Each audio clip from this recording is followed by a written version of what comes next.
big updates to map consistency, an expansion of the recall system, and the results of those aim punch tests.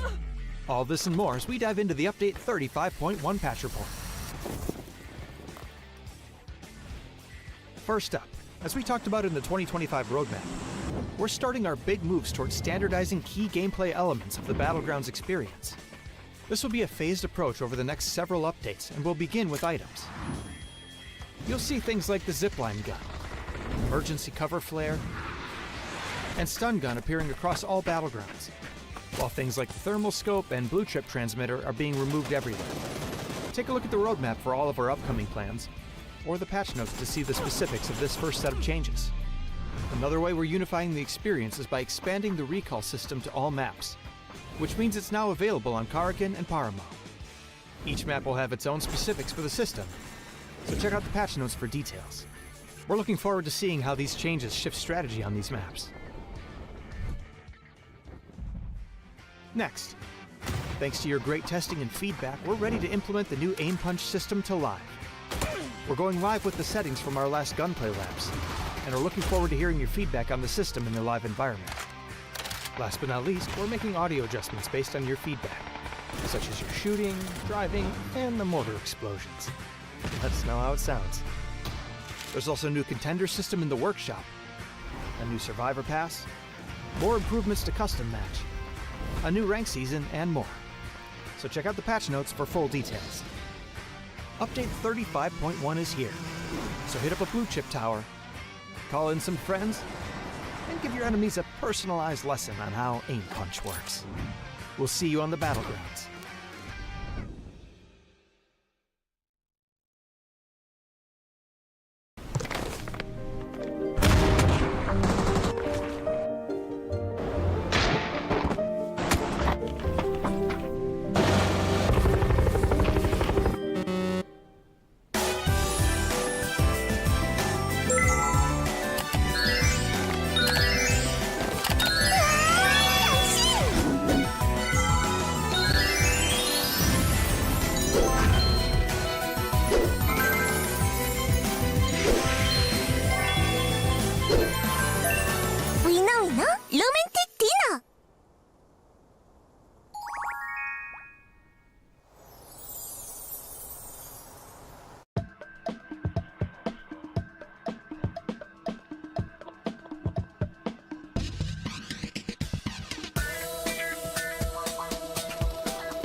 Welcome to the PUBG Players Tour.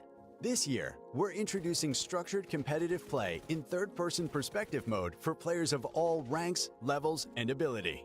Here's how it works in EMEA and Americas. PUBG Players Tour competition is held in 2-week phases. Each week, you and your squad can compete in player scrims. Think of these as a great alternative to ranked play. Each day of scrims will feature a variety of maps, with defined team and lobby sizes to ensure a balanced best-of-3 rounds. Teams will earn points based on their performance, and daily leaderboards will track their progress. When the scrims are over, the top teams will qualify for the PUBG Players Tour Cups, where they will be joined by up to 10 invited teams, featuring some of the best players in the region.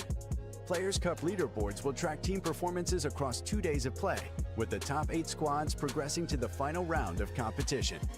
Players Masters are the pinnacle of the PUBG Players Tournament. 8 teams from each of the 2 cups will engage in fierce competition for a huge prize pool in each region across the PUBG Players Tour season.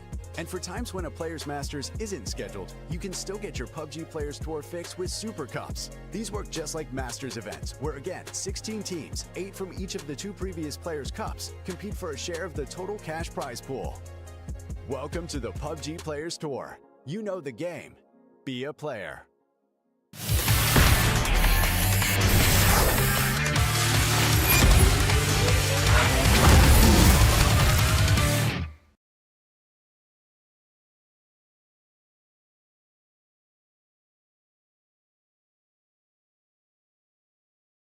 The weekend, and we have Felix with me. PPT, not stopping anytime soon. How are you doing, Felix? Thank you so much. It's amazing to be back. Mark unfortunately couldn't make it, and I'm very pleased to be here today. I've got to be honest, I haven't casted PUBG in a long time, so I'm looking forward to this today. We got 4 games ahead of us. It's a classic weekend. We got a player cup, to not get confused with all the different namings here. And don't worry, guys. Mark will be back next week. Felix is filling in here, so thanks for being here with me. We got 4 games of TPP coming at you. We're going to start in just a few minutes, but I guess we can have a short chat about who's playing tonight and what we expect from this lobby. Absolutely. Let's take a look at the teams. I'm especially interested to see the new format, as this is going to be TPP. I remember back in the day, 7, maybe even 8 years ago at this point, we all started with TPP. And look what has made its way back into the competitive esports scene. It is TPP indeed. It is TPP, and today is a bit different. Today is nice. Today we have a lot of new teams on this roster. If you're looking through this, you will know some of the regional partners, right? You'll know your Ascend, Bushido, FaZe, Foot, Eternal Fire. But a lot of the regional partners and global partners, they are busy traveling to PGS already, so they are not here tonight and tomorrow. So there's more space for teams from the Open Qualifier, and we've got tons of them. We've got a few faces that we've already seen, Felix, and then we have some completely new names. Yeah, some teams that are going to be playing for the very first time at one of these PUBG Player Cups. It's going to be interesting, especially for these players that are now facing some of these regional partner teams for the very first time. I think that's especially if I remember back in the day, I think you do as well, when you're meeting some of these giants of the PUBG esports scenes for the very first time, in-game as well, it changes the way you play, so I'm excited to see whether or not they can handle that. Yeah, and it's a big opportunity, because again, there will be some lobbies that are completely stacked with world champions and PUBG Global Series champions. You have your Navi, your Twist in the mix there. That gets really hard, really fast. Tonight is a bit of an easier chance, right? There's still some absolute big dogs in this lobby, and a lot of the qualifier teams we have seen as well are not to be messed with. SlamG, I think they got 7th in the Masters, even winning 2 out of 18 games there. The roster are around Boostic and Mogore. There are some absolute fraggers in this lobby, don't get me wrong, but there is a bit more of a chance here to fight for that top 8 to make your way into the Super Cup. Yeah, I think we got to talk about SlamG and 180R. You know, we're going to talk about these qualified teams that are coming into this right now, the non-invited teams, so to speak. 2,900 points and 2,750 points, respectively, coming in from the qualifier scrims to be playing in this lobby. And I mean, as you said as well, right, they performed brilliantly up until this point in previous cups as well. And just looking at the experience in that roster as well, there has to be some degree of difference between these and the rest of the qualified teams that are coming in here right now. But we said this plenty of times as well, right? Having an upset, having a couple of teams that are maybe not as experienced might make that upset potentially a lot more likely, because actually anticipating moves of teams that maybe you've never played against is going to be way tougher. 100%. There's a lot that can happen, especially in a best of 8, right? Which is what we have tonight and tomorrow. That's the purple thing you see in the middle of your screen. That's where we are right now at a Player Cup. The week 1 scrims have already been played, and the top 11 teams are participating in the Player Cup right now. And then tonight and tomorrow, we are going to send 8 teams to the next Super Cup. So that's going to be a best of 12. That's going to be 5 times the prize money that we're fighting for today. So that's going to be a big one, and that's what everybody is going to be opting for. Yeah. Obviously, there is a prize pool to fight for as well. Not just today and tomorrow, but also obviously in the Super Cup that we're going to get to It's not quite as big as the Masters, but there is a little bit more to fight for, and it's good practice as well. I gotta be honest. It's been some time, especially the start of the year, where I thought it was a little bit of a drought. We didn't have quite as much going on, and now we have this entire ecosystem that suddenly starts up, and even some of the teams that have not qualified to PGS don't even have the time to play here. So, I mean, PUBG Esports is in full effect, in my opinion. 100%, 100%. And we're sort of still fleshing out everything, right? We're sort of still figuring out how the games are going. We're figuring out the format. I think some teams will have realized now, right? We're playing this 2-week format where we play 2 player cups to try and get into a Masters, or to try and get into a Super Cup. If you make it to the first one, that's great. That means you have 2 chances if you make it to the second one as well. But the second one's also going to be way easier because we're already taking out the best 8 teams from this weekend, and we're sending them to the Super Cup, right? So even for teams that are a little bit newer to the esports, that struggle against some of these absolute big dogs, even in Ascend that hasn't been super hot, right? Brexco, Chris, these guys are sort of titans of the scene. You're coming in absolutely new. That can be hard. But you've got 2 chances, and the second chance is considerably easier. So this is really, really nice way for a lot of these teams to sort of get the boots on the ground and test out the waters a little bit. Oh, for sure. I didn't want to get started with the Sen because obviously I can already see in the chat the German cast is talking about the German team, obviously.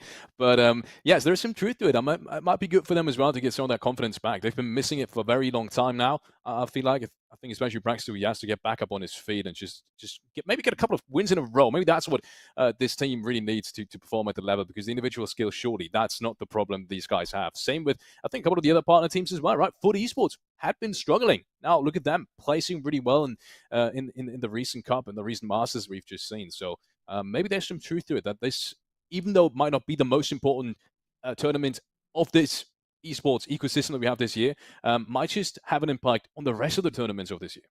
100%, 100%. And even if there is other tournaments that you care about, right now you've got nothing else to play. You didn't make it to PGS. You are here now, and this is your best chance to get better at the game, figure out this new mode.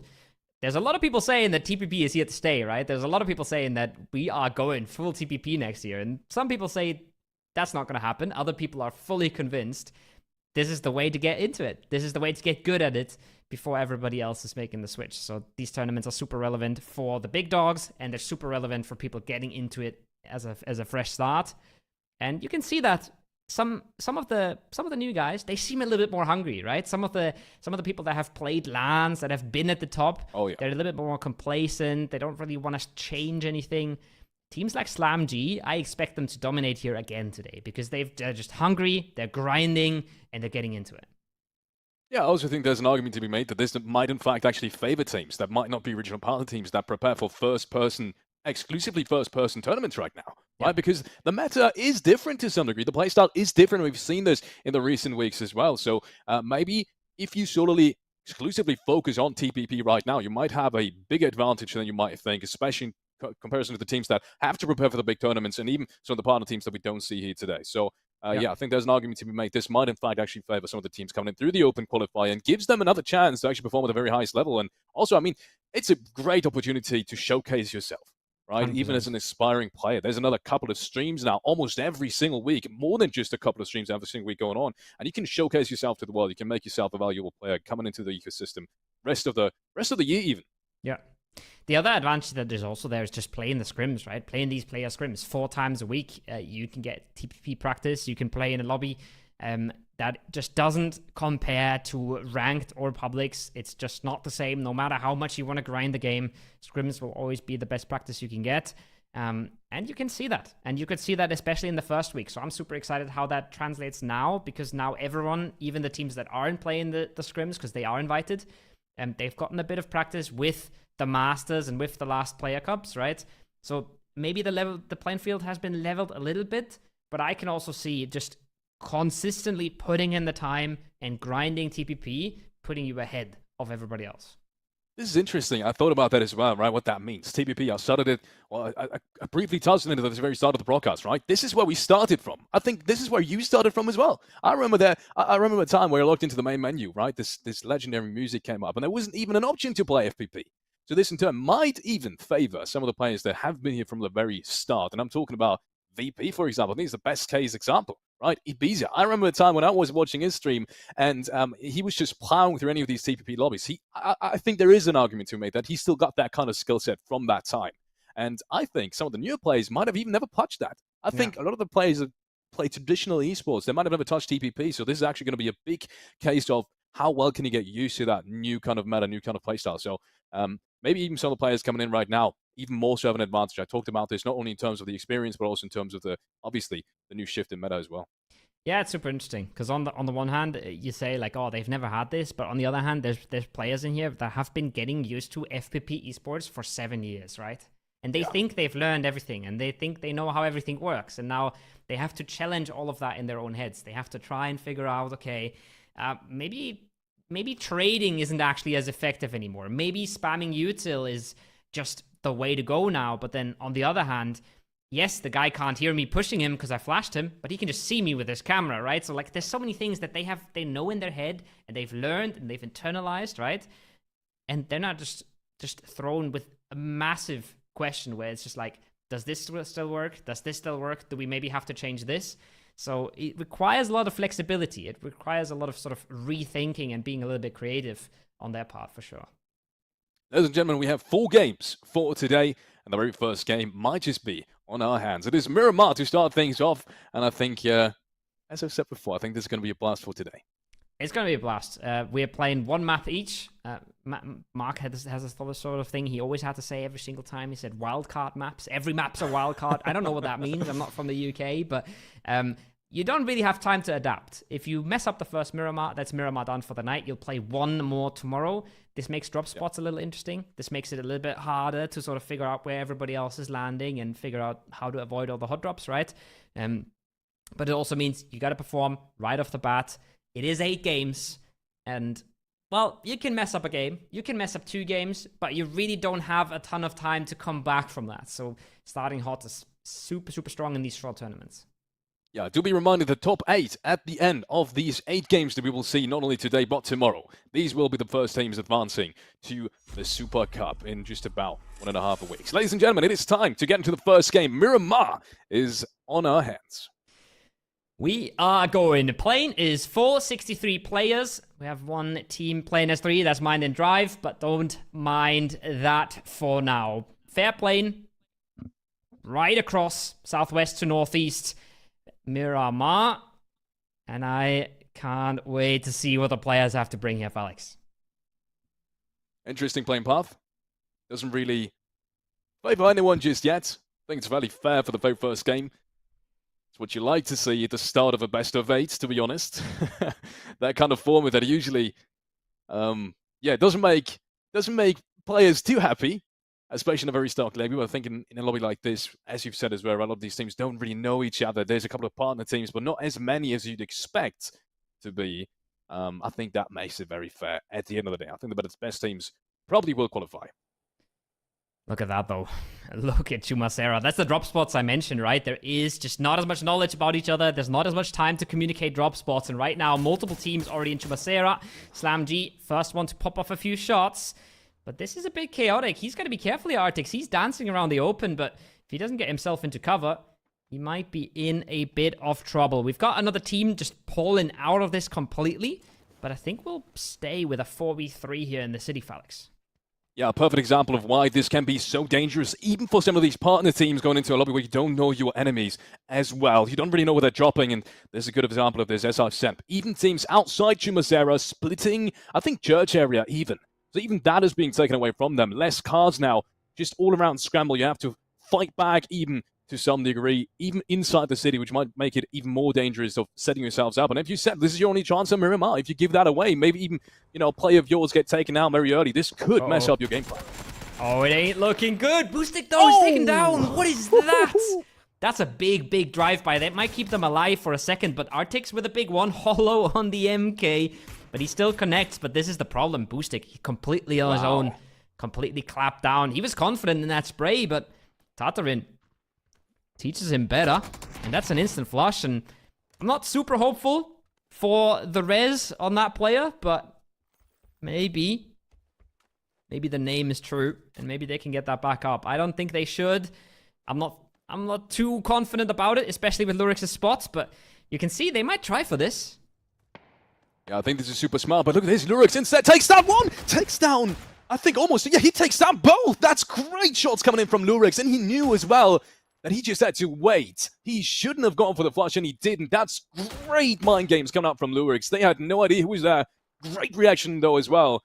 And this is what I wanted to touch on from the very start. First, really good reaction from KEB to even drive into the compound, finish off boosting instead of going for the rest. I think a lot of the teams would have rather gone for the rest instead of going for the flush, because they knew if they shut down this angle, there's no way they can even flush this. But obviously that calculation wasn't made with Lurix in mind, who reacted just as brilliantly, immediately took it upon himself to grab another angle, and look how it worked out. But at the end of the day, still, yeah, you had 30 frags, but you lose boost stick. I'm not even sure that's worth it. Yeah, that's literally just what I want to say. I'm not even sure if they're going to be all too happy about this. The thing they're going to be happy about is keeping their loot spot here and sending a bit of a message, right, to everybody else. But 3 frags for 1 player, that's sort of the kind of terrain where it starts getting even. Like, you're not happy, you're not sad about it. I don't think you want to trade a player for 2 frags. 3 might be okay. But then again, they're happy to keep their loot spot, and I honestly think I can't even blame the other team there, because there was so many parachutes going on there, so many teams parachuting over their head. You said it as well, right? Even a team looting in church. So they lost track of Lurix there, and that completely cost them. Really good reaction once again. I think Lurix during that cross was open for a brief period in time as well, so it was a risky run to do.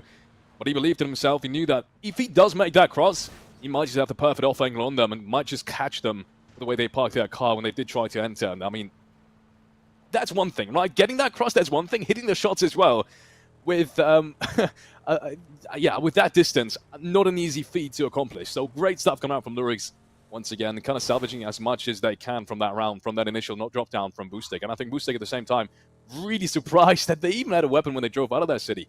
I think that was the first mistake they probably did. Yeah, he's just so confident, right? Steps out fully out of that door. Doesn't just peek it, he steps out full body, and that's what he ends up getting nailed for. Just maybe thought he had a bit more support from the rest of the squad. Foot right now, going danger close. But so far, seemingly getting away. Beautiful name on what I assume is T-Bone. It should be, at least. Novik fan is going to be Pixelic, and then Skurr should usually be Vard. So I think I've deciphered that one. Bushido, on the other hand, they're getting into it. Fairy Tail coming out of San Martin that Bushido just looted, and instantly getting the first one there. It's a good entry, but the fight is far from over. You can still see 3 of them stuck up on this compound, as Fairy Tail in the distance does dry off again, which I think is the smarter play to do here, but they might just grab angles, actually. I'm not too sure they really want to dodge this, but at the same time, you can see Bushido doesn't even want to have any of it. They're scared of getting breached as well, making sure the cars are ready, making sure they're potentially ready to drive off, as that position is just not worth fighting for. Definitely not in Phase 1.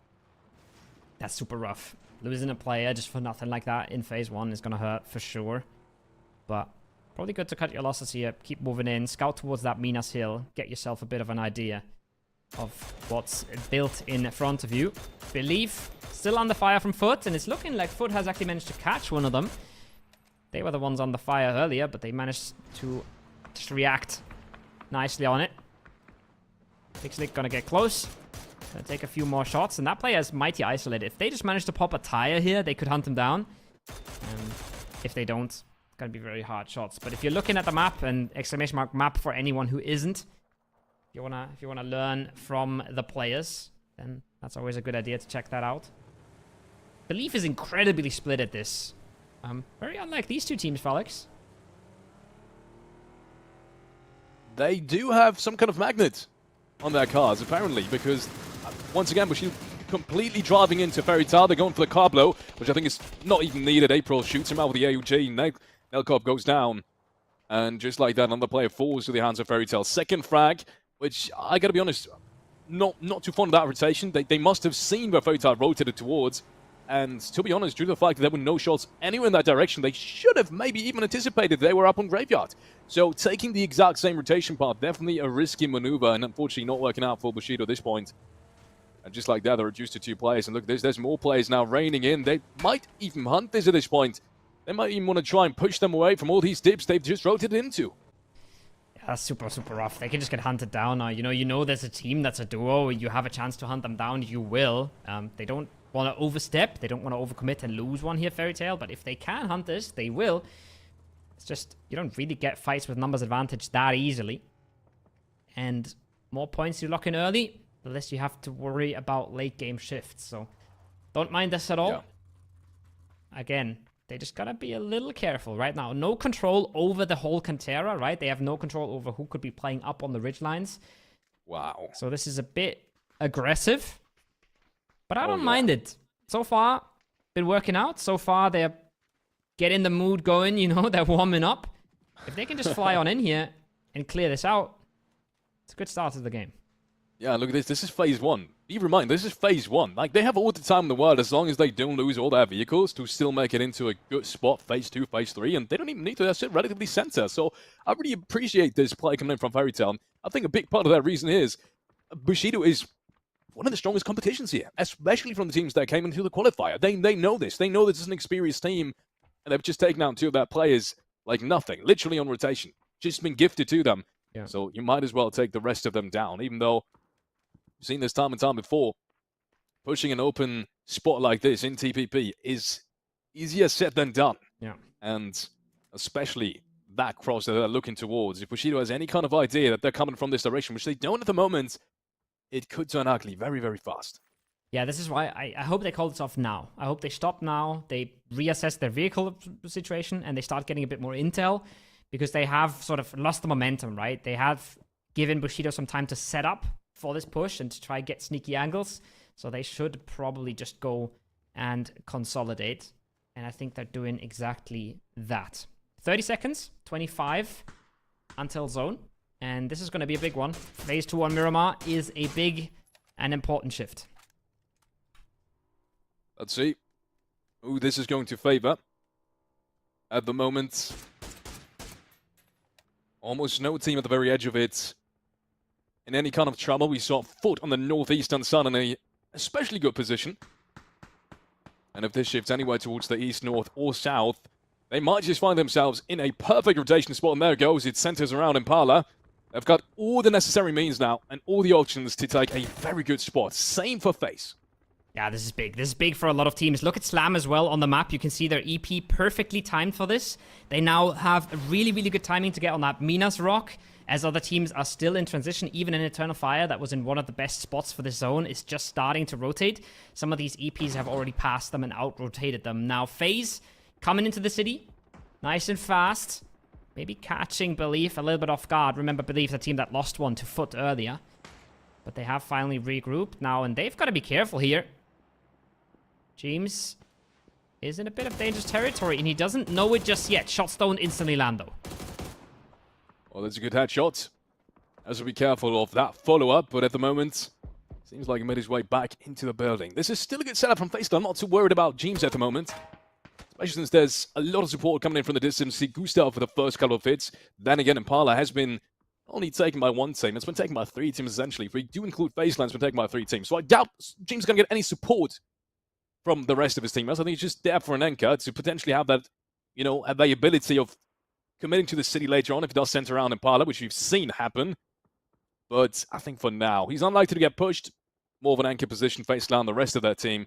So he's in a very comfortable position as well. Very strong one to hold off any kind of pushes towards him as well. So many teams already losing players. Eternal Fire being one of them. Now Ketba is under pressure. He's getting checked, but he is instantly vacating the compound. Ends compound. Great compound in a zone like this. Bit edge, but still tons of information on what's going on. But Eternal Fire does not want to hold this against Bushido. They don't know exactly how many Bushido members are coming their way anyways. So it's good not to be taking that risk, as we see a few players sending it completely down the road here with a bit of EP support, but I think they end up in the gas station and that spot's taken. Yeah, might just turn out to be the wrong move. Underhand grenade gets cooked, but has to be careful as well. There's not really a lot of support that he can really work with. His teammates on the outside has just been headshotted as well. Sizzo has to be careful of not being taken out too early, too prematurely. Otherwise, his teammate is surely going to fall as well. And the rest of his teams, as you can see, the rest of his teammates across the street This might make it tough for the third player of the opposing team to cross it, but apart from that, it's still man advantages by the looks of it. Gas can as well. You better pick that up. You don't want that to blow up into your own face. You better make sure it's in your inventory or it's close to the enemies. Pozian biding his time here, delaying, playing it slow. No more lethals for him. He could throw that gas can out, but it wouldn't spread into the hallway anyways. And like you said, support's a little tricky. Might take a while. He hears these shots landing, though. He hears these shots landing. He knows that these guys are under pressure as well. He's just fine delaying, though, because there is 18 seconds on this clock. And unless his team starts falling apart elsewhere, then he wants to see phase 3 before he does anything silly. Oh, for sure. Brexco, in the meanwhile, not too far off, actually, just towards that west-hand side. Driving around these ridges and these dips as well.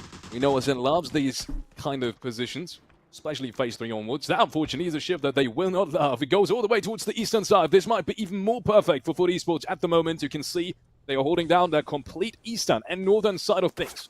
No one is even able to cross towards that area. That's crazy. 8C, and you've figured it out. You've decrypted the names. I forgot it again, but it might have been Ward. 8C definitely with one team at the very least towards their northern side. Might just find himself in the first dangerous position for Esports. But if they manage this, look how much space they have. There's not going to be another team rotating towards the northern side. Surely not. There might be a few teams that do want to go for that northern shift, but because they do know that the water ratio is going that way, but there might be a few teams that don't even manage to ever get into that area, ever get across, as we see a few of these fights still popping off around the gas station. We see a few rotations absolutely crashing into Impala. So a lot of people will never even manage to get there. I think Ascend, you can see them on the minimap sort of vacating this area. They might wrap all the way north around. Bushido will wrap all the way north around. But nobody else can really get there. And with the Circle 4 shifting out the water, that northern side is looking pretty juicy, honestly. I think FUT is in absolute prime position here. And they might catch another shift with an immense amount of high ground here, Felix, as well. Yeah, this is good. I'm just interested to see what Ascend is going to do here. Right, you said they're going to go rotate all the way around the west-hand side. I just want to see whether or not they go all the way towards the northern side and literally just build up their game from the ground up, phase 4. Or if they do decide to go more centralized, maybe contest one of these positions towards the west-hand side, open field of Impala. One thing's for certain, though, Bushido trying to drive straight through is not going to survive for very long. Second shot comes in as well. This is 2 quick pickups for FUT Esports. Good defense from the get-go, from literally phase 2 all the way up until now. They've just locked down this position. And that's what FUT does. They're just good at their fights. Now Cinema is getting himself a nice and easy peek over the top here. The util helps. And just like that, 1-2. Dodd is down in numbers, and it's a big, big pickup for Cinema because they want to keep that southern side clean. And if they do, they have a good chance of playing a massive game here. They got to be a bit careful about the solo swimming on in behind. That's crazy strats coming out from Lansley. But keeping space on that southern side, or especially on that coastal side, Felix, is going to be big. I think we're going to see some teams here play absolutely fantastic games if they can manage to control that space. For sure. Brexco last one to rotate in from the northern side. I think he got a little bit more information on how the FUT players are positioned themselves. They must have also tracked the elimination feed. And they must have by now realized as well, there's one team in between them and FUT Esports, and they've lost a player. But so have they, unfortunately. It's going to be interesting going forward which kind of fights they want to take. But by the looks of it, Squid's already scouting deep into the distance. There is some rotation paths you can definitely take to make your way closer towards Impala without having any risk of being shot out. Then again, there's very few teams that are pressuring each other towards the, especially western side and top of the hillside. So even if you do have the perfect rotation path, if there ever is one, still at risk of getting shot by everyone else. Which in this instant, if no one really is fighting themselves on the edges, might be just as dangerous. Unfortunately, they will be out of position, even though that shift is very close to them. And I'm more interested to see now how they will play this out. There is an opportunity to engage the West Hand team. Shots already going towards some of the Ascent players, but we can see it's Chris doesn't want to know any of it. Looks to find a position just below the hillside. Not sure where he's trying to go, and not sure what track he's wanting to end up on, as we have lots of teams on the south as well that still need to figure out where they are going with this. Tons of high ground in this circle, tons of high ground still in play, even though a little bit of it has been shifted out. And you can see how dominant it is, right? Chappie is just up here and just looking at the entire city under his scope. Can take fights at whoever he wants to, but it is Chin who finds Wubuki. ADR, one of the teams we're definitely looking at for the top 8. One of the teams that's been shown consistency on the last few player cups. Brex goes down on the other side. Ascent not making a clean rotate into the circle, but there will be lots of teams here, Felix, that won't stay clean in this. This whole city, for example, should be an absolute mess. Oh, for sure. We already saw the first player of 100 ADR go down, unfortunately. Wiki couldn't make it out of the car in time. And just like that, they're reduced to 3 players as well. I don't even think there's a full 4-man team in the city right now. That's dangerous for everyone involved. And even if you make it outside the city, the best you can hope for is a couple of elimination points at this point. More shots now inside the city. There might be another great nade that could potentially finish off not only 1, maybe even 2 players if he exits the building just in time, but he isn't. He's got shot down. He had to heal first before moving his way towards Wubuki. And as a result of that, it's just going to be the flash. But still, that's great play. Shin with 2 frags now on his own for Believe. And they're still with a 3-man alive in this city. But as I said, I think best thing you could hope for at this point, I think we all know how the circle is going to shift in the next one. Or at least in the one after. The best you could probably hope for is a couple more frags. And this is a good shot. Headshot Nice as well. Connect. Nice connect. 34 seconds until circle. Few meters still to cross for RSTQ. Got a lot of teammates, or old teammates in this lobby, but it is now not Mind and Drive that he's playing for anymore. He is on a new squad, and just like that, different angle from the other side. Player goes down. It is so hard to just have all your angles covered in this city. Oh, yeah. They're making the approach on the brick here, and the shots are clean from Believe. But oh my god, he nails him in the smoke. That's big. That's a great return action. He got shot in the face, and he knew he still had to take that peek if he wanted to get that kill for sure. And he did. As a result, this is going to be the 3rd frag for Believe, and they've still got a great position to potentially make more of this. You can see the zone slowly but surely moving. If he exits this position, he might give up on 2 more frags that might come his way, but apparently he does. It's unfortunate timing. What a mess. What a mess. And the city has been shifted out even further now, Felix. It's just Eternal Fire who's in. I think they've kept 2 players alive in this. That's it for them. And they are trying to hold that whole city together. FaZe, they've pulled back to the other side of the road. We saw Jimbo stuck here earlier, but he decided to evacuate. He decided to think better of it. And they're now looking great for this late game. These guys, I thought they had a fantastic circle for themselves if they just got 1 more shift. Now they have to send it over, and they're going straight into Fairy Tail. They have to full-on breach this conf. A little bit confused about where the shots are coming from. Has to be careful, Felix. But this is a 4v4 breach. It is. First player goes down immediately. Good nade. Unfortunately, it can connect all the way. He survives with just about 1 HP. And just like that, I think it's 2 players on both sides being knocked down. Fairy Tail, I do have to bring that back. I think it's only 1 player on that side. Either way, it's a flash and almost a second one. Make that 2 now against FS.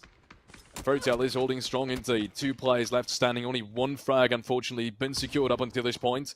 And it's been messy all around. I think I mixed up some of the frags in the kill feed, unfortunately, but Fairy Tail, that's for sure. Standing with 2 players all around that building. City's still not done, though. That's a big, big breach. Going better than expected, almost, as they are surviving with a few. City is now heating up. ADR just down to Akim. They've gotten 1 frag so far, and they're gonna be a little bit upset and confused about how they ended 13th with 34 alive. So many solos and duos still kicking in this one. Just barely clinging to life. Cinema doing the same with 2. Hibako takes one with the Panzerfaust. And they are still 4-man up. Hands of Hope. They're a team we've seen a few times. Nabat gets the util out. That should be okay for the flush, but he wants 1 more player on the push, but the hipfire is there. Nabat locks it down. 5 for Hands of Hope.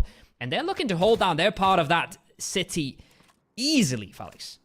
Make that 6, actually. That's great playing. They haven't lost a single play in the process. They've just been super smart with engaging all the teams around them, making sure not to put themselves in any kind of disadvantageous position, any kind of disadvantageous fight. Long-range shots coming in. This is Mugua trying to hit some of the players from Believe, trying to make it outside the city. But even if they won't be found by Slam G, they will surely be found by, look at this, FaZe Clan, or maybe even Eternal Fire sitting just across from them. And the blue zone is moving in even further. And that big cross across the street. I love A lot of this. smokes are going to be needed to make that happen.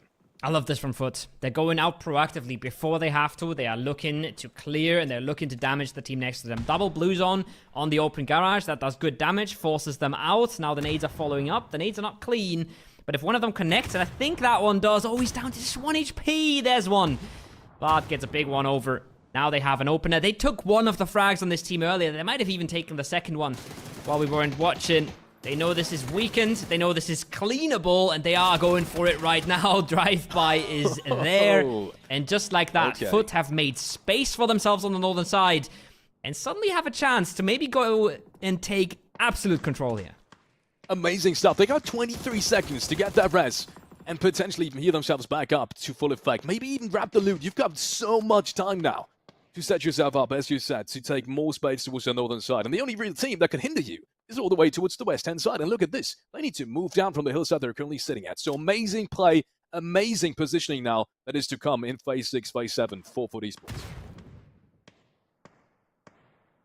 Nade a little bit short for Eternal Fire. Still sitting pretty. Still technically in a zone here. Not for long, though. They're looking to hold this one. That's good damage. But they would love a knock right now because right now they don't even know that they are doing the damage. Ooh. And an 8 comes back. The smokes. Look at all the windows that they're blocking off. It's good util from Belief, but they won't only have Eternal Fire looking at them. They will also have FaZe looking from the other side. And there's Space Marine taking the first, making things even worse for Belief. Shin just running on in, trying to brute force the issue, but locking heads in the smoke here is not going to help him all too much. Flash comes out, push comes out, but he's got 3 HP, Felix. Yeah, unfortunately, you can't really go for any kind of medkit right now because he doesn't have one. He somehow still hits this. What is that? Kepler goes down. He gets flushed as well. That is not supposed to happen. Believe somehow finding themselves a 4th frag. And look at this. Maybe even more. Unfortunately, no. He's going to be shot down by the Mad. Eternal Fire will secure themselves 2 more frags, but not without losing a player. That would have been very important now on this next cross because look at this. FaceLand. They've just got perfect angles on this. Perfect position for them. Playing with Mexi here. FaZe Clan coach coming on in. Coach buff clearly in this first game. Looking really good in this top 7.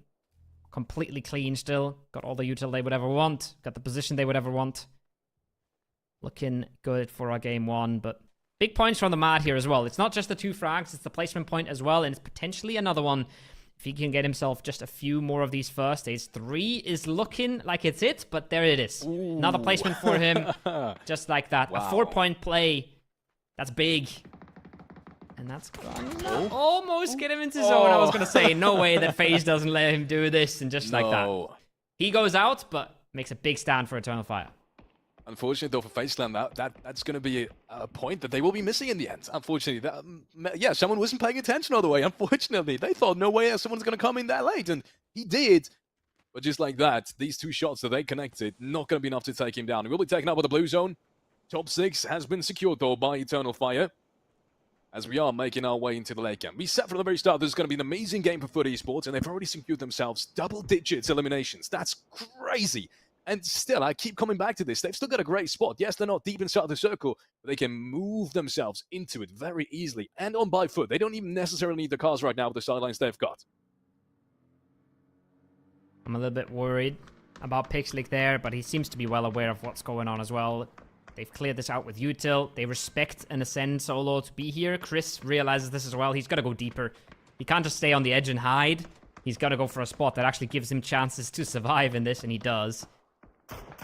Just put on the invisibility cloak and run center is what you have to do sometimes. James sits down 80. Dragunov comes through. Bit of damage dealt, but nothing all too permanent. FaZe has tons of space over there. If you're looking at this map, Felix, if you're looking at the Phase 7, FaZe have tons of space here. That's a big blue zone. If there's a second blue zone from anyone to follow up on this, this would be disaster, but... Oh, there's no follow-up. Wow. Everybody just healing through it. Who is it from, though? Schengen, surely. Has to be Schengen, right? Yeah, I guess so, but that's a big throw. Must be. That's an incredible throw, actually. The more I think about it, that's an incredible throw. He hit the shack perfectly. That's amazing. Imagine if he has a second one. If he has a second one, that's at least 3 Foot players going down here and getting flushed. Probably. I mean, maybe they could have made it out in time. I think if they realized the second was going to hit, they probably were trying to make it out, but...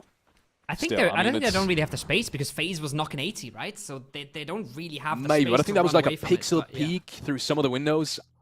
I don't Yeah. think that was a constant sideline, There's a but chance, for either sure. way, he's got the opportunity Uh-oh. against Schengen. Oh, this might be big! Schengen! Oh, he hits it a little bit too far, unfortunately. I think got they one will more. make it in, unfortunately. Now he's on the other side of the aggression They don't know. because he has to be careful. He still takes him down. P90 in hand. That's crazy. How is he able to do this? And that's a nade to follow it up. Oh my goodness! What is that? Schengen completely turns this game on its head. That's incredible. I think they still got the time to get all of these wrestlers back up. I don't think Schengen is going to make a move either. I think he's going to take this time to get a better position inside the circle, but that's nasty. Look at FaZe, though. FaZe looked very, very interested in this, and there's Gustav finding one. Might be a re-knock, might be a flush. I think it is... No, that's... It is a different knock. It's a different knock. It puts foot down to back to 2 players. If he had more, he would let it rip. But so far, it's just damage for foot. They've got to get another res in 30 seconds. Easily time for 2 reses and 2 first aids, but they've been doing nothing but that. It's Chris got himself the folded shield, but he's once again been shifted out. The circles have not been pretty for him, and he's still only 5th place here. He's done a lot of work for Ascend, but he hasn't really outlived enough to get substantial points on the board. I mean, that's a crazy position. Schengen, oh my goodness, Schengen, no, you're not just going to run into it, Chris. Oh no, that's not how it's supposed to be end. Oh no, Schengen, that's your demise? It's Chris sitting in the corner? That's going to hurt him watching that replay. That's just the most unfortunate pathing you could ever imagine. He goes right side around that building block. He sees the shield before he actually jumps down. So, man, that's unfortunate.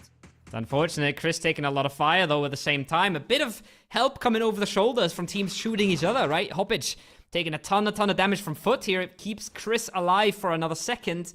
But I don't think he has a first aid left here, Falex. He's bandaging. There's a push coming on in. The folded shield is absolutely massive for it, though. He can lift this. He can win this. What is that? Foot. They're losing another one.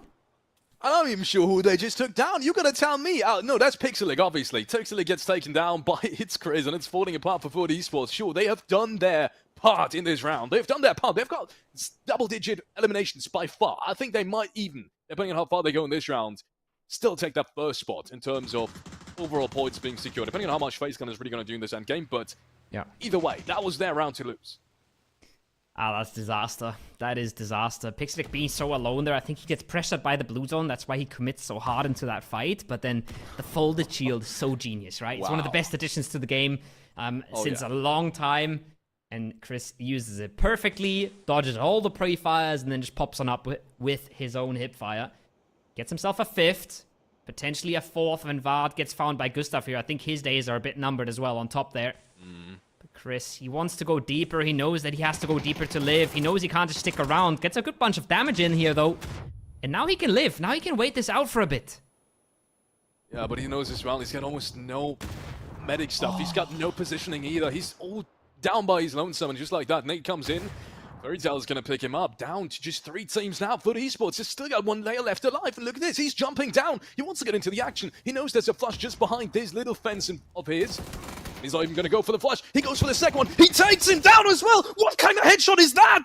And he still makes it out alive. He's got 11 frags now for his team in total. As he's looking for his 4th one. Baseline right in front of him. He knows that's got to be the biggest challenge. Gets taken down, though, by Maxi, who's got the angle covered. And just like that, it's down to Fairytale and hope to bring it back. Nabat got himself a very, very cheeky angle on top. Climbing up all the way, but FaZe knows about it. 4 frags for them. Gonna get close. They want to clean this. They want to get aggressive. They don't want to wait this one out, and they are looking for it. Mexi doesn't instantly connect, but when he connects, it is the head. 1 up for Hope. I think it's just Nabat left in the smokes. He's dodging around. He's dodging and weaving. If he finds himself 1 here, that's huge. He takes down Mexi. That is surely not getting rezzed. Pun confirmed. He's looking for another one. They are giving him this on a silver platter. He now has a 1v2 ahead of him. What is that? I mean, still has to make it out of the warehouse, but look at this. He's not really touched by anything. Now he's gets spotted out. He does get taken down. FaZe Clan, ladies and gentlemen, will take home the very first game. And oh my goodness, they should not have lost these 2 players in the end there. They should not have lost these 2 players in the end there, but they did. It doesn't really matter in the end. FaZe Clan from start to finish, very solid in their compound. Let's be honest here, though. I don't think they were the star of the show. I mean, they had No. the show a little bit. Start the show for me, for the Esports. What a game plan from start to finish. Northeastern towards the center circle. Great utility usage, great vehicle usage as well.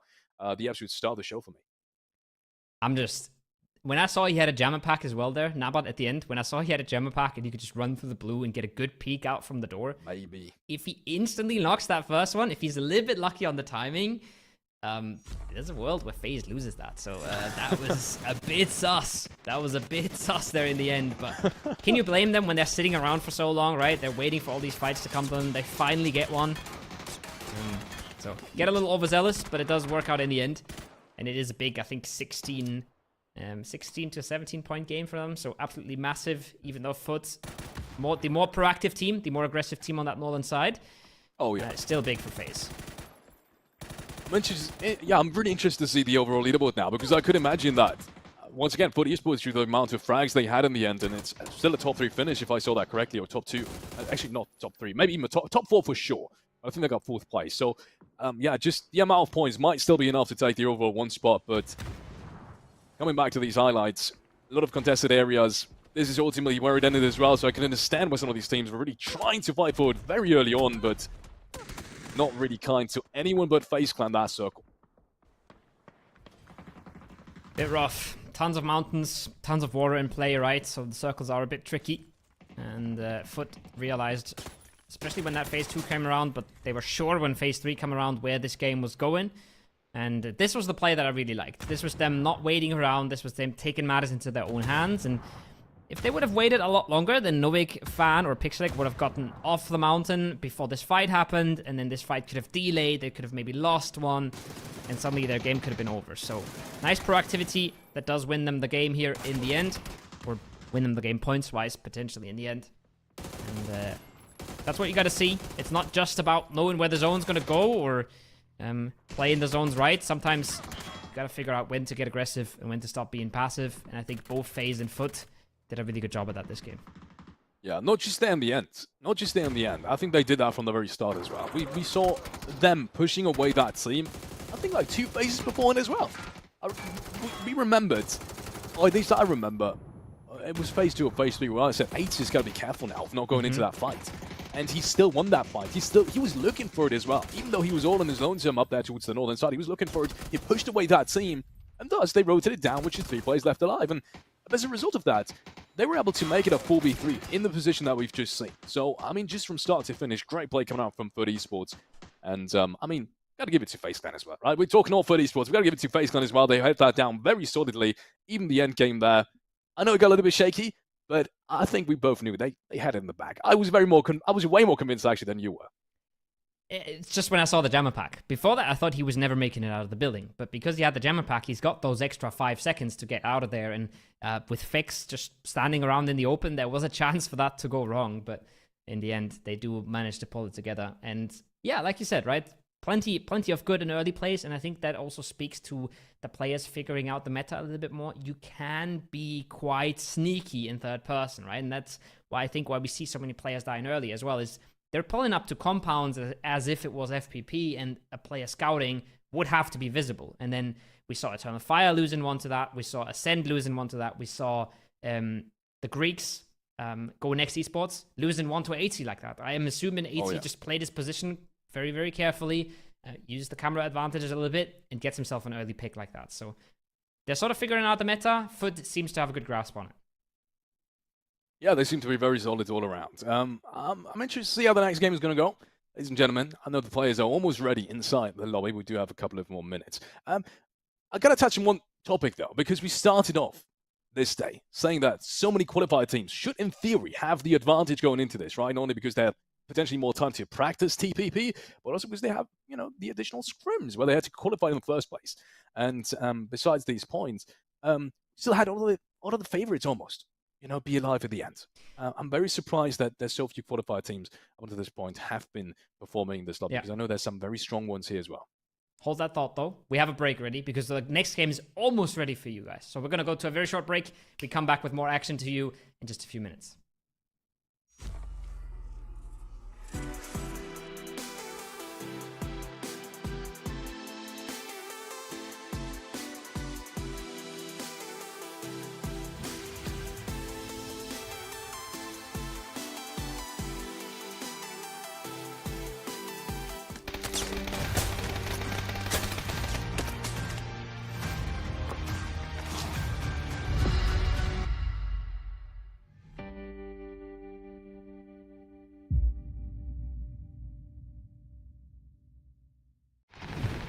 big updates to map consistency, an expansion of the recall system, and the results of those aim punch tests. All this and more as we dive into the Update 35.1 patch report. First up, as we talked about in the 2025 roadmap, we're starting our big moves towards standardizing key gameplay elements of the Battlegrounds experience. This will be a phased approach over the next several updates, and we'll begin with items. You'll see things like the zipline gun, emergency cover flare, and stun gun appearing across all Battlegrounds, while things like the thermal scope and blue chip transmitter are being removed everywhere. Take a look at the roadmap for all of our upcoming plans, or the patch notes to see the specifics of this first set of changes. Another way we're unifying the experience is by expanding the recall system to all maps, which means it's now available on Karakin and Miramar. Each map will have its own specifics for the system, so check out the patch notes for details. We're looking forward to seeing how these changes shift strategy on these maps. Next, thanks to your great testing and feedback, we're ready to implement the new aim punch system to live. We're going live with the settings from our last gunplay labs, and are looking forward to hearing your feedback on the system in the live environment. Last but not least, we're making audio adjustments based on your feedback, such as your shooting, driving, and the mortar explosions. Let us know how it sounds. There's also a new contender system in the workshop, a new survivor pass, more improvements to custom match, a new rank season, and more. So check out the patch notes for full details. Update 35.1 is here, so hit up a blue chip tower, call in some friends, and give your enemies a personalized lesson on how aim punch works. We'll see you on the Battlegrounds.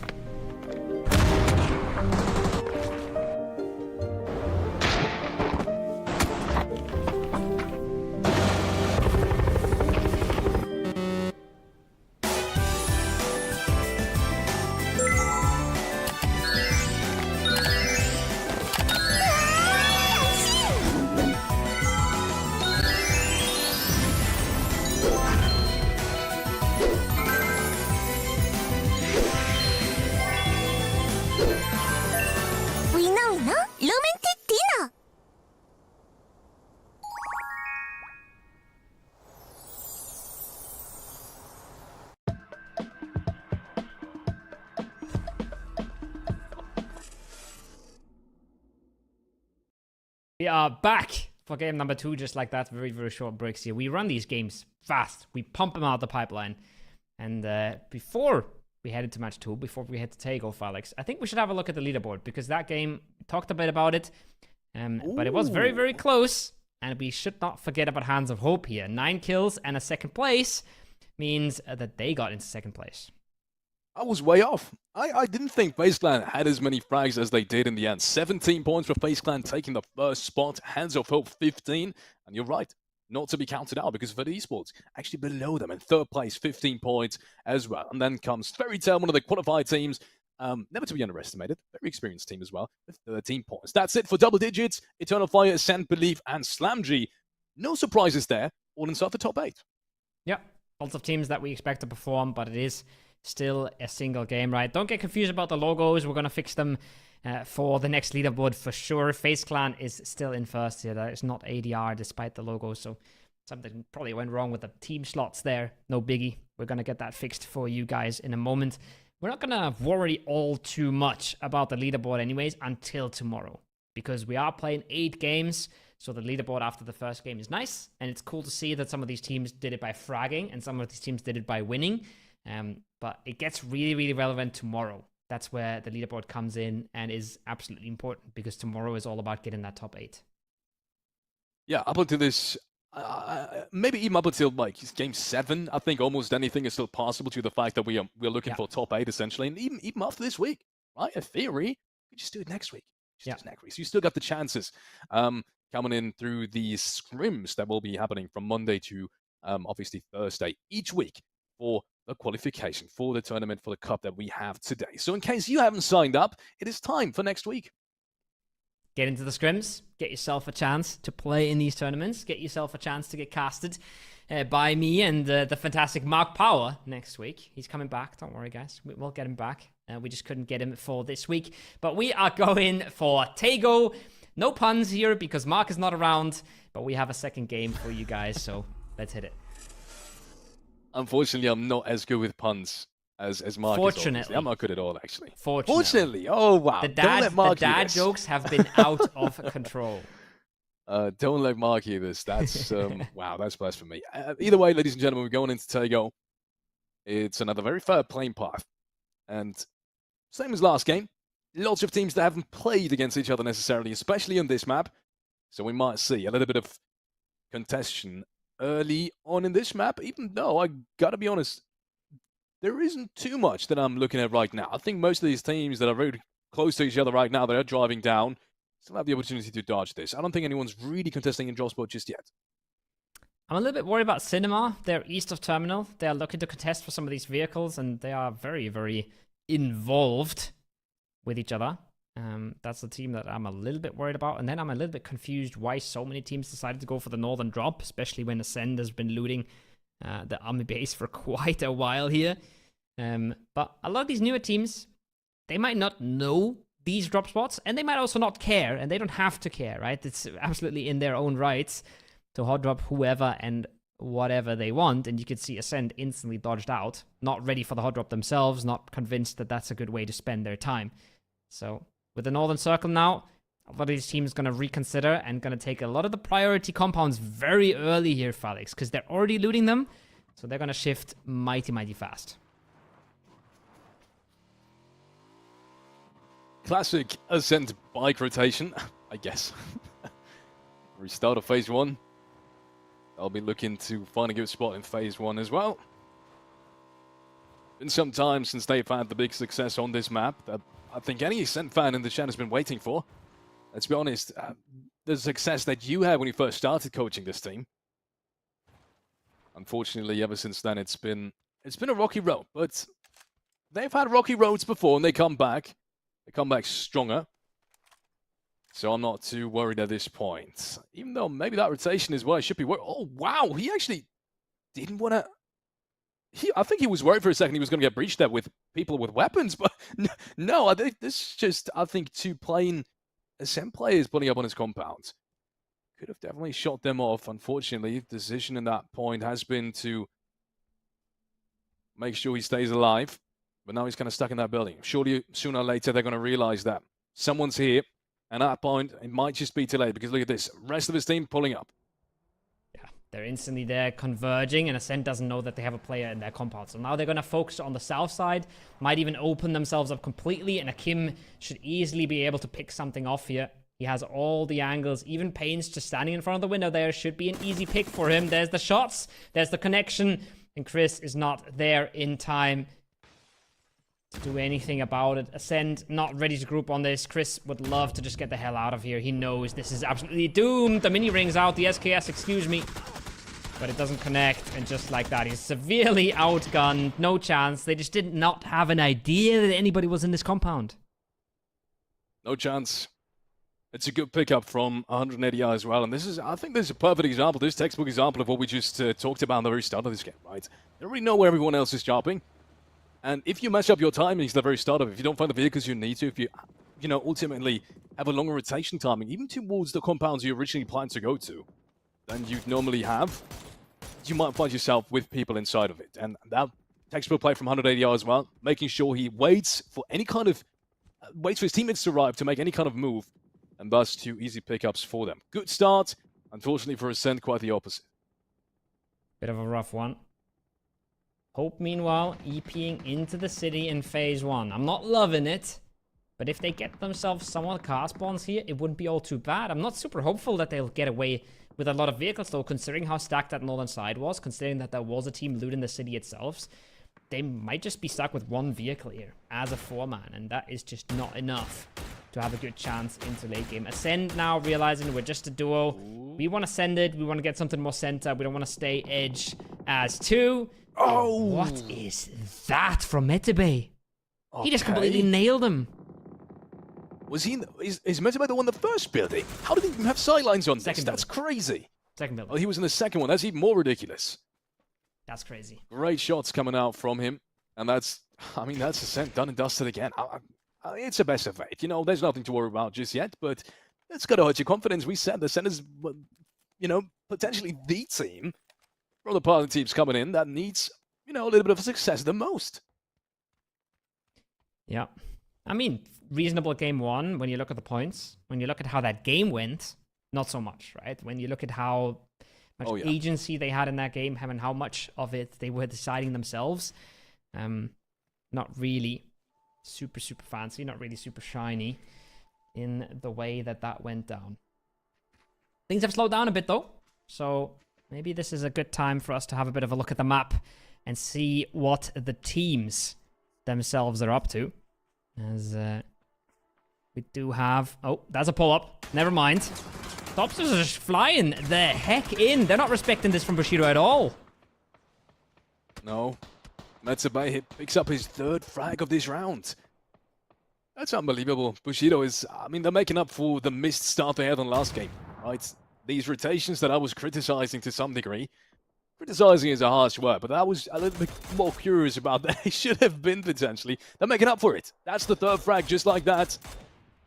It's not necessarily been the hardest frag, let's be honest. But it's points on the board, nevertheless, and this is exactly what you need as well in a best of 4.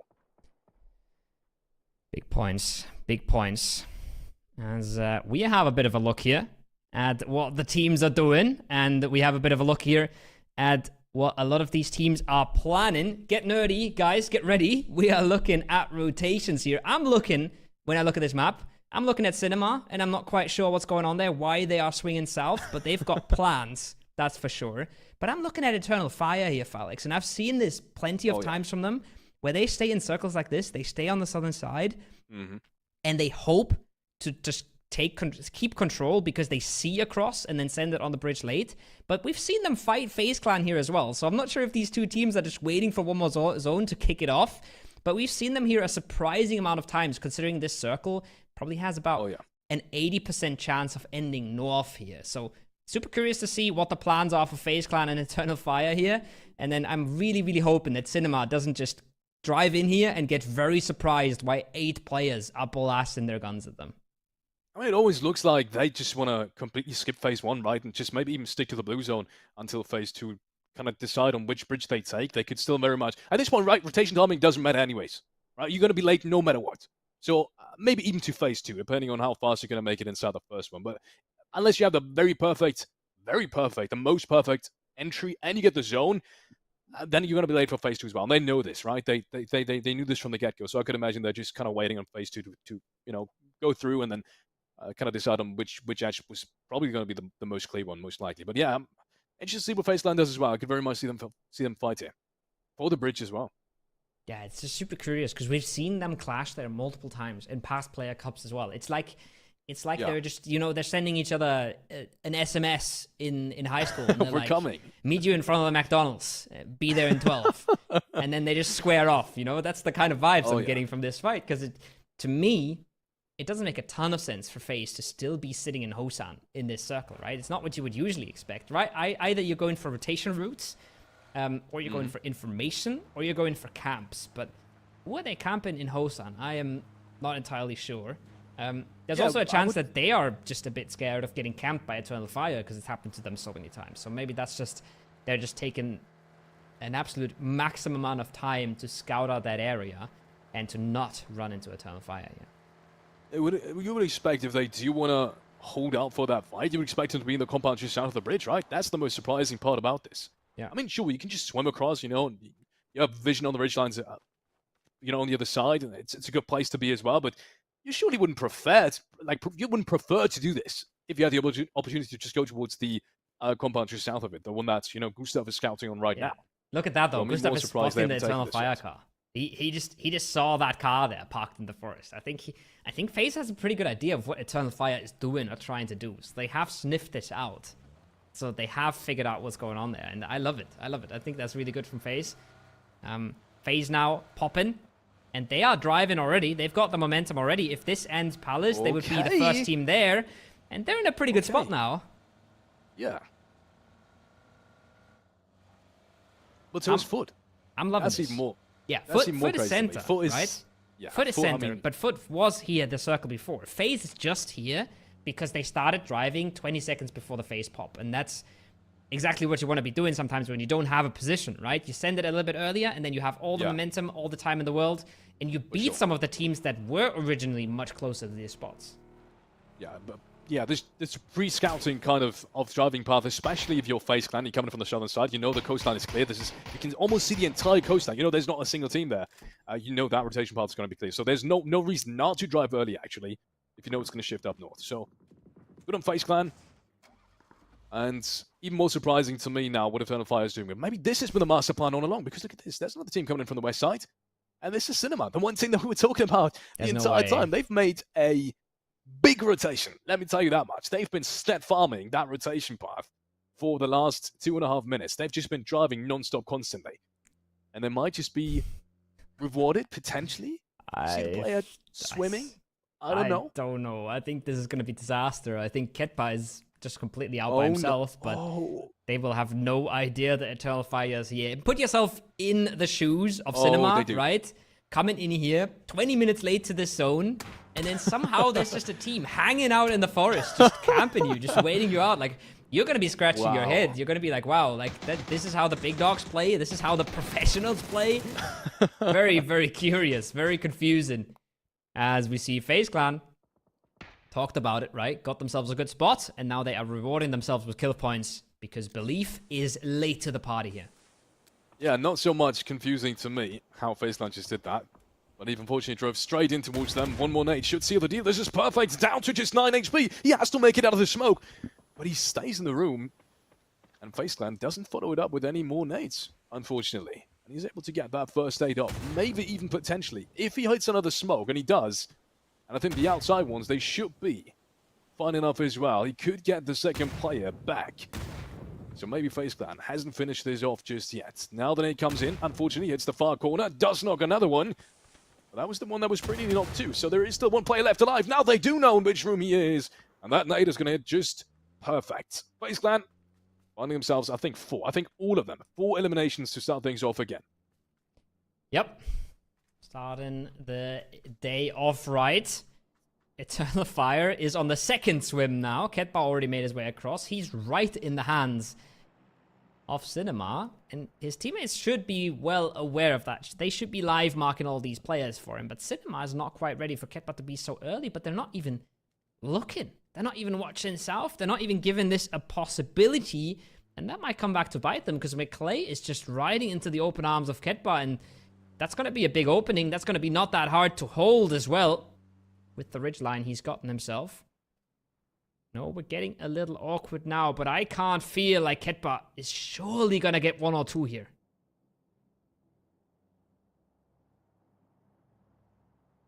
This is dangerous. And is he going to get spotted? Is he going to get spotted? I mean, that's the advantage of TPP, right? That's the big advantage. And apparently... But why are they not looking south? They've seen them before, no? They must think that Eternal Fire left. They probably never thought that was going to be an option for them. Just swimming across. I mean, you've seen the vehicles as well. When he scoped towards that rock, he saw not only players, he saw vehicles. I'm pretty sure. So in his mind, surely that's not going to be the first choice of rotation, just swimming across, right? But you gotta respect it's dangerous, though, because even if they do see it, Ketba could be the first to kind of surprise them. Oh, they would probably not expect someone to be there already.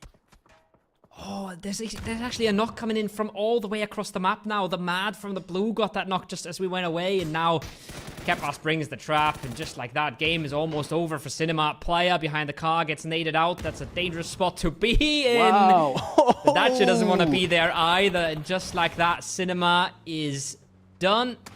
McClay's last one up. He's going to try and send it, but he's in the worst car for a send. The slowest car. Big windows. There's a good chance he does go down here. If he does make it to the center, might just get away untouched, but yeah, too many eyes on him.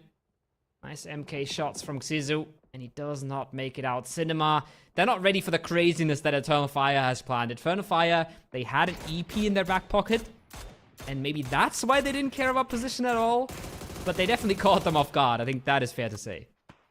Oh, for sure.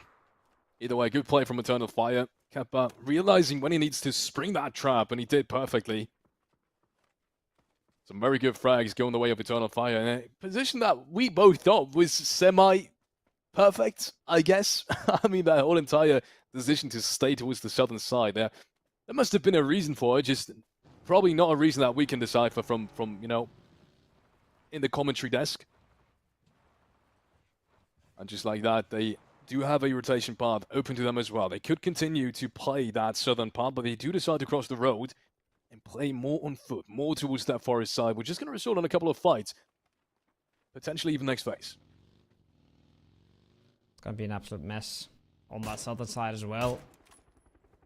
And then, as you can see, right, tons of fields. Not that much to play for a lot of these compounds. We are, in some sense, lucky that there's only 45 alive here, Felix, because this circle is super, super rough for a lot of the teams. The fields are not that easy to play when you've got compounds around them. FaZe making the move on out. They got to get up this hill, and they got to get into the fight. Versus Go Next. The Greeks. Greek representation in this lobby. And they know that they have to force this fight. Gustav is taking it into his own hands. He realized that Rock is pretty powerful, but he's made a lot of distance here. He's covered a lot of ground. Tries with the first shot. Oh, look at Eternal Fire on the map, though. But it's Maxi now. Maxi takes him down instead, and now Gustav can probably cross the distance, take that high ground. And at that point, it's going to be very dangerous for the rest of the players. From GN. Look at the angle that Gustav's going to have any second now. Gets the flash first of all. And FaZe Clan safely securing the 5th one. And they're still not inside the circle. They still have to fight Eternal Fire as well. This is just disaster all around. Eternal Fire creeping on up there, taking one out of FaZe Clan. Now looking to take one out of Go Next. And Go Next realizes, all right, we're in the crunch. We got to get the hell out of here. We got to try and survive. The Mad just drowned himself. What is going on in this lobby? How did that happen? Maybe Zizo caught him. Maybe he was camping him from the boat. But the fact that he stopped his boat there in the blue and started swimming is kind of a testament to what Eternal Fire has been up to this game. They've just been absolutely wilding out. And it's been working for the greater extent of things. Not always, but usually. While other teams are sweating bullets in dips in the center of the circle here.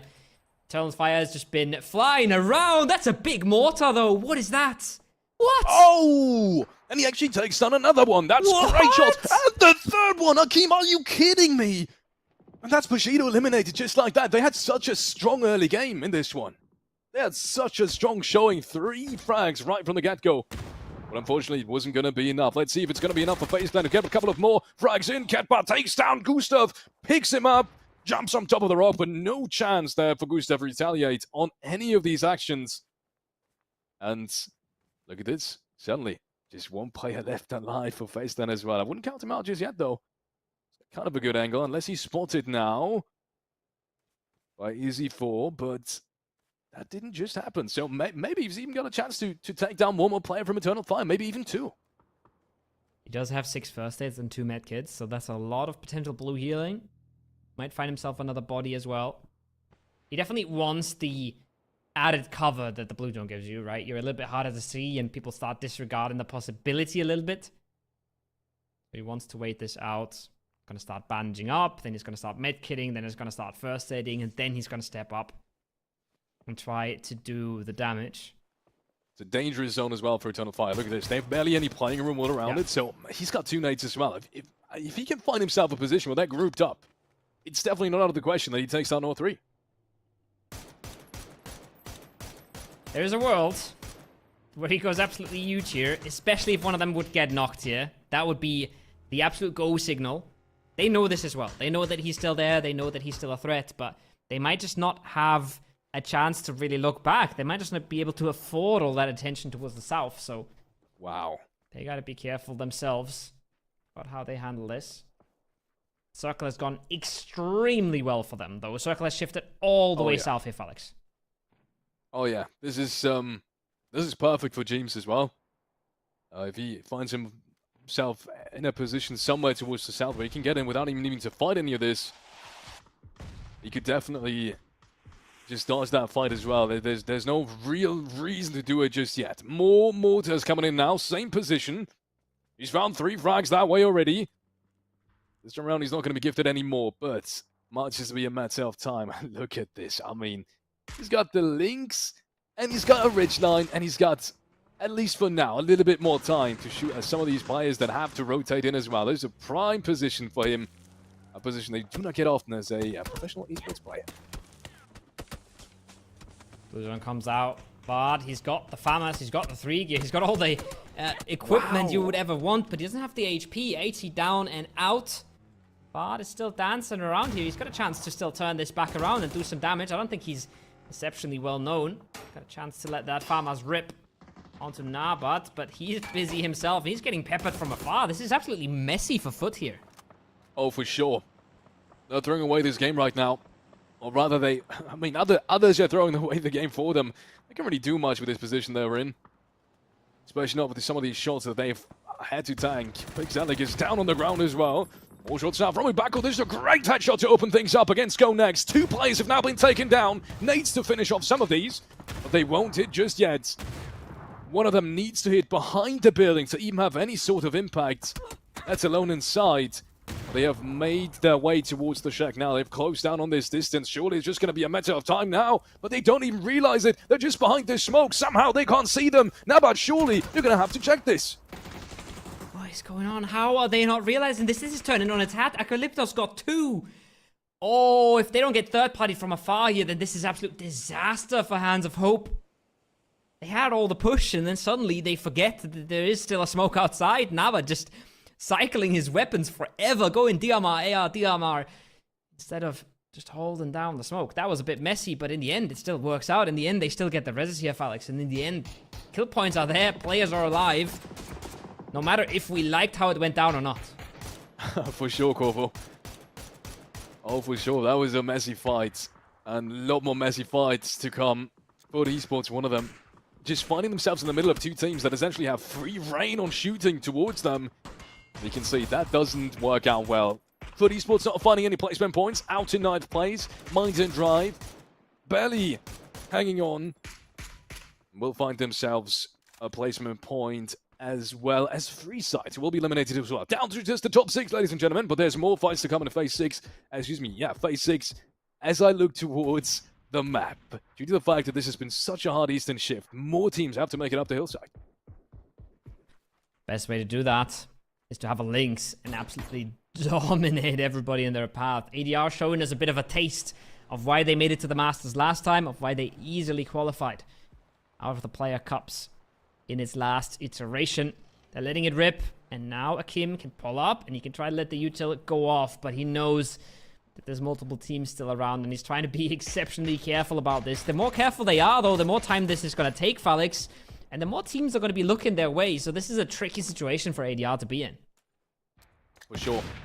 They have to be very, very careful and very, very decisive now in what kind of I love it. Fights they take and, you know, where they really shift their attention as much as they need to. This is a great nade, though. Oh, my lord. Lurix and Mogor both go down almost instantly. And just one more nade is needed to take down Boostig as well. He's been such a pillar of hope for this team when it comes to clutch situation, but this one's surely not going to go his way. There just shouldn't be any way ever. However, there's a couple of shots from the distance. One of the players from under ADR has been knocked, even though they do have a lot more time to bring him back up to his feet. And there he goes. He's got time for first aid as well, but they will need to move the car now. Yeah, and you say a lot more time, but the Fairy Tale knocking on the door. I think Bombilovo is exceptionally close on this. Nades are already coming out. Hixes has to be extremely careful. Gets the hell out of dodge, but wherever he goes, there's enemies. Wubuki has made the push, though, and that's big. Double with the P90. And just like that, Slam G out, and a bit of reprieve for ADR, a bit of breathing room. As Fairy Tail is coming on in, but this is not going to be easy for either of these two teams to get up that hillside, Felix. No, for sure not. For sure not. There might even be more shots now coming in from Hope, as you can see in the distance, and that's going to make it even tougher for 180 Yards to make anything with this.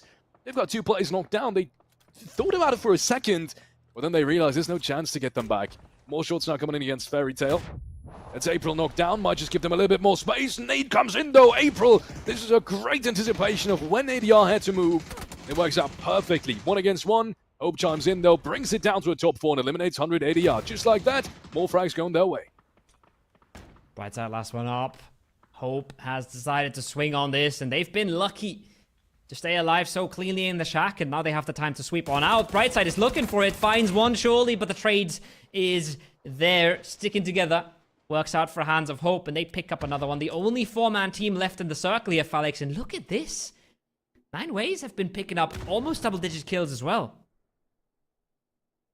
It's a great game for them. But potentially more to come. They got 3 players left alive. That's, at the moment, man advantage. It isn't anymore. Now that Hope has brought that 3rd player left on the ground. Up on his feet as well, but that's a good entry. Ketba finds Infernix. He's going to open the round up again, even for Internal Fight. They've got time to fight this. They do have time to fight this. At the moment, they're not pushing all the way in the distance, as you can see on the minimap. They're taking things slow as well. Internal Fight is not pushed just yet. Might just try and hide on out behind the bush, but he does want to use that knock, right? He does want to use the momentum he has, the chance to make it a 1v2. Now he's waited a bit too long, and just like that, his game is almost over. Hibako connects in the end, and Eternal Fire go out in 3rd. Crazy game for them, honestly, just the way that it played out, just the things they were doing. But does end up with a 3rd place. 10 elims, 10 frags for 908.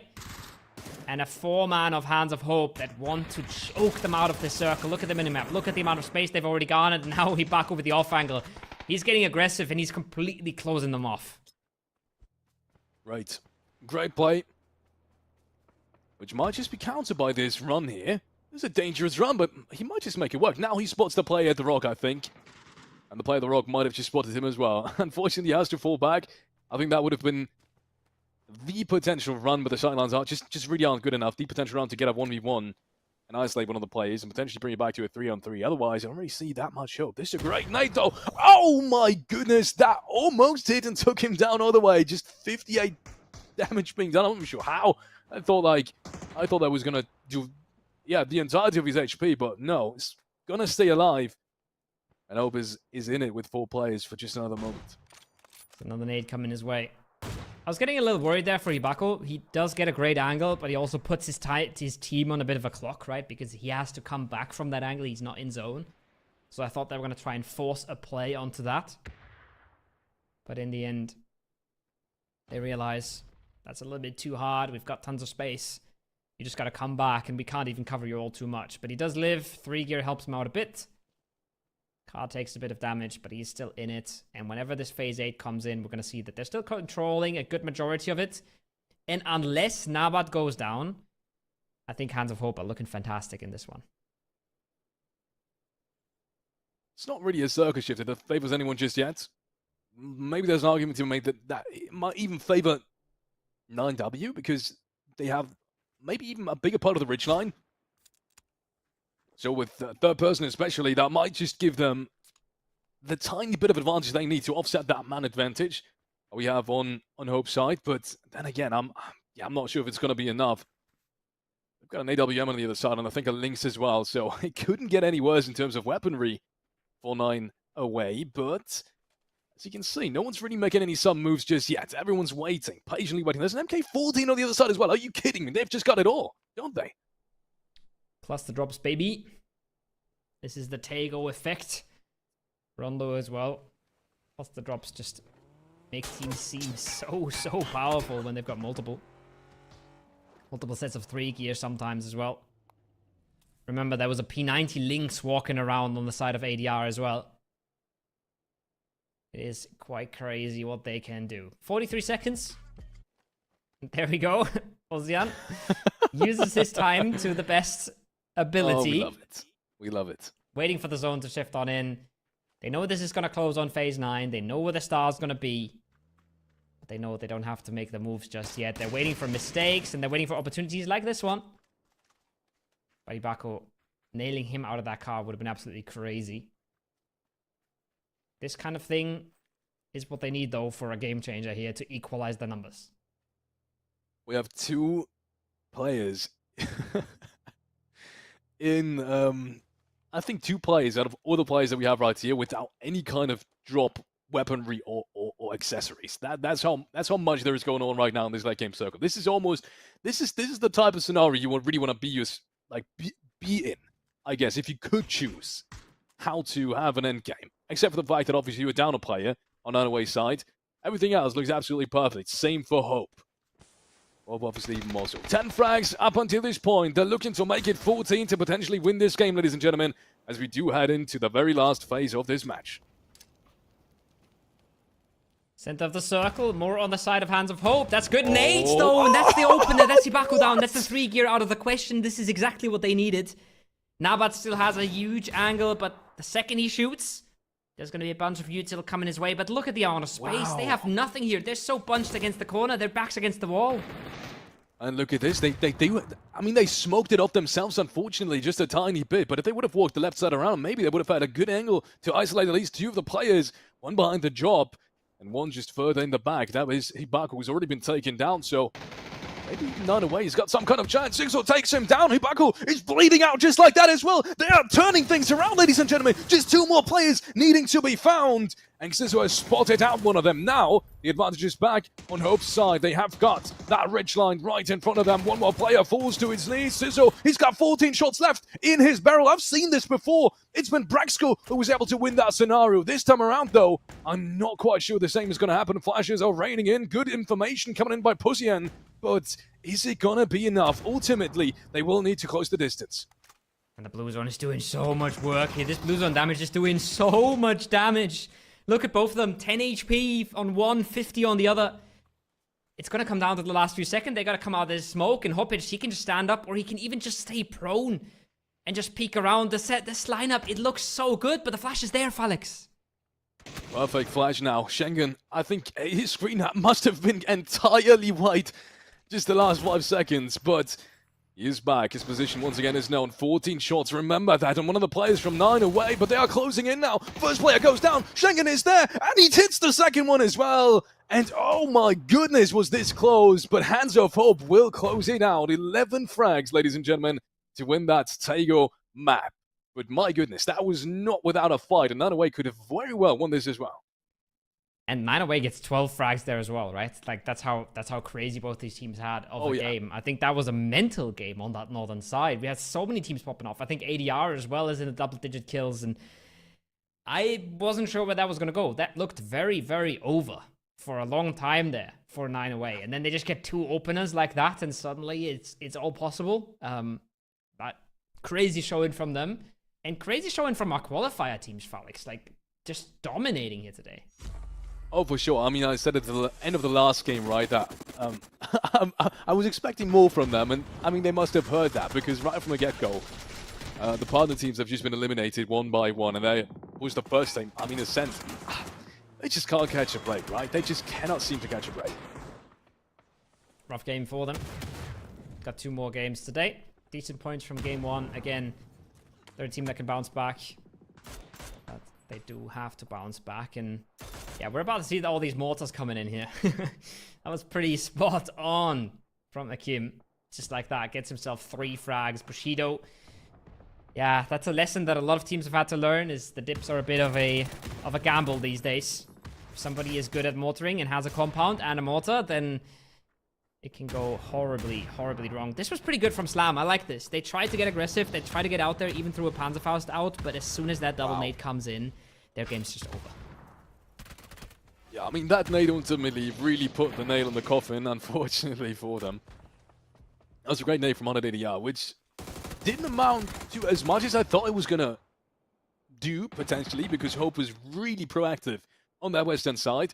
And they weren't really disturbed by anyone on the eastern side either, so they were able to literally exclusively focus on any teams coming in through the western side, and that, you know, was really able to give them the advantage they ultimately needed to win this game as well. So, great stuff coming out from Hope, securing almost all of the frags they should have secured. Even in the end game, they found all of the frags from 9 away, and ultimately that's what you need to put yourself into a very comfortable position after game 2. I was really scratching my head when they were clearing the shack. And they got 2 of the knocks, right? And then they clear the shack, and they clear behind the shack, and there's one more smoke, and they just go like, is it clear? I think everybody's dead. And they start pulling out their DMRs and stuff. I was really worried for them there. But they pull that back and win a massive game off of it. That fight alone, they were down to just 1 member, right? Like, if that loses a 1v1, then suddenly their game is a 3-point game, and they wonder where the hell it went. But because they clutch that out, they get themselves into a position to dominate from. And That's how PUBG goes sometimes, right? It's such close margins. You make one small mistake and the game's over. And so, luckily for them, they came back from that mistake. Ladies and gentlemen, who's going to dominate Game 3? We will find out after a very quick pause.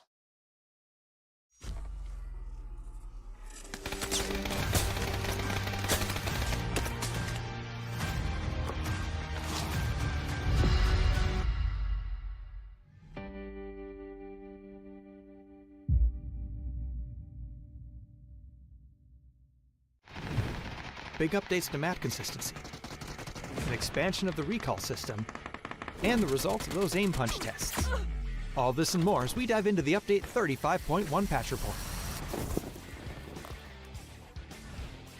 First up, as we talked about in the 2025 roadmap, we're starting our big moves towards standardizing key gameplay elements of the Battlegrounds experience. This will be a phased approach over the next several updates, and we'll begin with items. You'll see things like the zipline gun, emergency cover flare, and stun gun appearing across all battlegrounds, while things like the thermal scope and blue chip transmitter are being removed everywhere. Take a look at the roadmap for all of our upcoming plans, or the patch notes to see the specifics of this first set of changes. Another way we're unifying the experience is by expanding the recall system to all maps, which means it's now available on Karakin and Miramar. Each map will have its own specifics for the system, so check out the patch notes for details. We're looking forward to seeing how these changes shift strategy on these maps. Next, thanks to your great testing and feedback, we're ready to implement the new aim punch system to live. We're going live with the settings from our last gunplay labs, and are looking forward to hearing your feedback on the system in the live environment. Last but not least, we're making audio adjustments based on your feedback, such as your shooting, driving, and the mortar explosions. Let us know how it sounds.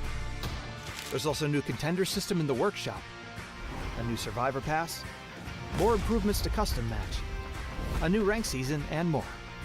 So check out the patch notes for full details. Update 35.1 is here, so hit up a blue chip tower, call in some friends, and give your enemies a personalized lesson on how aim punch works. We'll see you on the battlegrounds.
Yeah, we're back.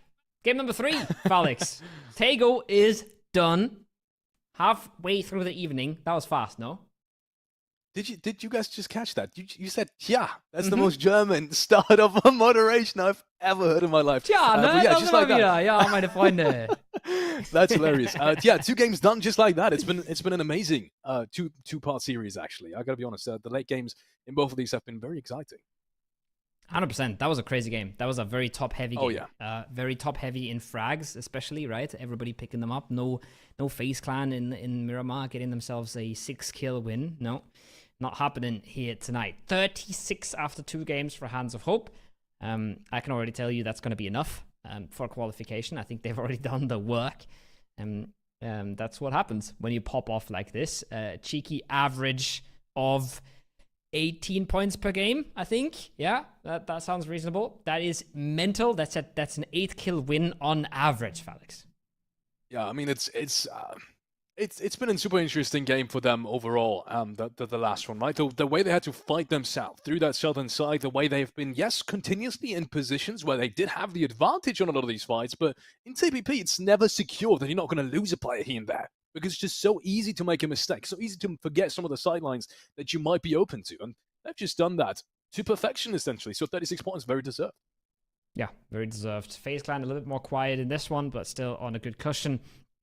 And then it gets incredibly close until ADR, I would say, right? There's a little bit of a gap there. Oh, yeah. So 9 of our teams that are playing tonight still a bit cut off, but that's no surprise after 2 games, right? It's just surprising how some of these qualified teams have been stringing good games together, and that's what we were hoping to see tonight, and that's what we are seeing today. So the scrims have been paying off for the open qualified teams, and they will now bring that to Rondo, and they will see what they can do. Fair playing again. Lanes have been rather kind, but that hasn't stopped our teams from hot dropping or fighting early here, Felix. It really hasn't, ladies and gentlemen. Welcome to map number 3. It's been a fair play path again. Honestly, I think there's nothing much to complain for the players in terms of playing path up until this point. I think everyone is going to have plenty of opportunities to even dodge some of these contests that we've seen the very first match. Even the second match has been way more calm in that regard. The only really 2 teams that we focused on were indeed Eternal Fire and FaZe Clan, and as you said as well, and as you pointed out in your beautiful analysis, Kovo, that's what feels like a given in some of these cups. I was getting so excited. I was getting excited to draw some nice 2-2 splits on the map and draw some nice rotations, and then I look at FaZe and Eternal Fire, and I just get so confused what's going on there. And then Eternal Fire makes it even crazier by just swimming across the river into a team that suddenly just forgets about them, and then they get a 3rd place from that. So, like, none of that made sense to me. But sometimes it doesn't have to be. Sometimes the chaos can be the beauty. And I'm seeing a little bit of chaos here for my man RTSQ, but I'm not seeing a lot of beauty for him because that man is on an island, and even if he can dodge getting run over here, I think there should be teammates with guns coming this way. There would even be a second car if they wanted it. This is gonna go, oh no, there's a car with armed players coming as well, Felix. This is a mess. Yeah, it really is. For a second, I thought he was going to just send it down the ridgeline into the player, but no, he just about drove towards the left-hand side of that. And he pulls up in the compound. I think that's most of the danger gone. I don't think anyone else is going to really engage from that point onward, even though we do have SKT with 3 players now in the distance, but no, they're just being picked up. Being shot at already. Oh my goodness, that's Posium with the SKS, actually. That's a weapon I haven't seen in a long, long time. Hit the headshot on that distance. If he didn't have a scope, can we switch that play? If he didn't have a scope, that's a nasty shot. And a very deserved first frag. Okay, that makes it a little bit less crazy, but still, good shot coming out from Posium. Still crazy, still a nice shot, yeah. Yeah. For sure. And good start to the round. Good start to the round. Good start for a team that's been doing well. As on the other side, I don't think Mines and Drive have really been popping off today. So, big start here for the Niners. The Niners? Yeah, just made that up. Damn. Just made that up, you know? They're a baseball team now, or a basketball team. I'm not sure where that came from, but 9 away to me is still, you know, the Niners. Wow. I'm down for it. So am I. The Niners. Gotta keep that in mind the next time I cast them. Free side. Nice to roll it in as well. This is, unfortunately, a compound that's already been taken. I'm not sure they know about this. He seems to have somewhat of an idea. You can already tell this guy's experienced in TPP by the way he moves. That crouch spam, always a good indicator of how much someone has played TPP. Never stay solid, never stay in a position that's easy to attack. And he does have, once again, that player right across the street of him inside that compound. Very centralized position, but both of these would be worth fighting for, potentially, if not for phase 1. Lots of early skirmishes. This one might be a bit of a rough one, though, because I don't think Maverick has an idea, right? Didn't feel like he did. While Tartarin has obviously heard him come in. Now trying to find a position where he can hold a cross, where he can catch a cross. But he's got to be a bit careful himself. As soon as Maverick sees a car or maybe a broken window, he will smell something's off here. But it's looking like that position might just be enough. One more building for Maverick to loot, and then he should walk right into the open arms of Tatarin. Still looking for the angle. And he might just find it if he leaves that building any second now. That might be an angle that's a little bit too far stretched, but there is Go next in the distance as well. That might make it a little bit tougher for him to leave that building now. Might just delay that push even further. Surely it's going to come. No, he's actually going to drive away. So all that for nothing, unfortunately. He might have seen something. He might have seen an open door or a broken window. And that's the one thing Tatarin has to worry about. Yeah. That's the one thing you have to be mindful of. But better to stay alive and miss the kill than to push too aggressively and actually do get yourself killed. So fair enough, I guess. Center position still secured for his squad. This is looking a bit messy for ADR. They're going so aggressive. They're flying on in, but they didn't even know that they were 2v1 though. Surely not, Lurix. Oh, that heated up nice and fast for him. He didn't know what he signed up for. ADR gets away with the better end of things here. He thought he was going to have a good pickup there because he had the high ground and he was in the van, but no, just like that. The return fire comes in and he's eliminated in a matter of seconds. Unfortunately, not going to work out in his favor. Slam has been struggling a little bit in general the last game as well. But luckily for them, they did have a very good performance in game number 1, so not too much to be worried about. As we said, after game 1 especially, I think all of the favorites were almost all of the favorites, maybe except for Bushido, was very comfortably sitting at least a couple of points and almost at the top 8. So definitely not too late for any of these. Face Clan in the meanwhile is going to engage AP. That's the first player going down. Wei hits the ground. They're looking for more at this point. Question only is, can the enemies rotate away in time? And apparently they can. Good cover from the distance. So they have secured that one frag, but it's not going to be more than that. Not going to be more than that for now. Ascend. You can see them landing right now. Landing north. What they do there is basically a standard early game EP where you go to the far side of the circle. Go to the side of the circle that's far away from the plane path, and you hope to collect vehicles there. Because there shouldn't have been a lot of teams going through that, and you can already see that. Paints already picks up one. They're hoping for more here, but they want to reinforce Chris, I think, because Bushido has clearly seen this. Oh, they got a glider here. If they have a gas can. Oh, yeah, they do. I think Paints probably dropped that off for Brex, and Brex is going to ascend in a second here. Oh, he's going to get himself into the air and become a flying UAV. And you hated on Mark. Hey, man, that one, you know, that one was too obvious. I had to go for that one. But there's already a glider in the air. We might get some aerial warfare again. That's crazy. You think a quick 1v1 with, you know, Brex go up there as well? He's had one. He's had one with a doozy, and he got blasted out of his glider in that one. So that was not so far he's 0-1. That was not in the Player Cups, or did I miss that? Yeah. Oh, that was in PC. That was in the Player Cups, yeah. In PC, really? he had a bit of a skirmish, but then with Pixelic, but Pixelic kind of shied away from it, to put it in polite terms. I was very upset. We could have had a drag glider when we won, but we did have one in the first Player Cup. Oh, is he even going to get to it? He's got I think that was an optical illusion. I think that was an optical illusion. There's no one close to the hillside. I thought there was one on the hillside just east of him, but no. That's a little bit further back. You can see on the minimap as well. So there goes, refueling the vehicle. And now he spotted the glider as well. That's got to be hilarious. Please give us the 1v1. He's got to go for it again, surely.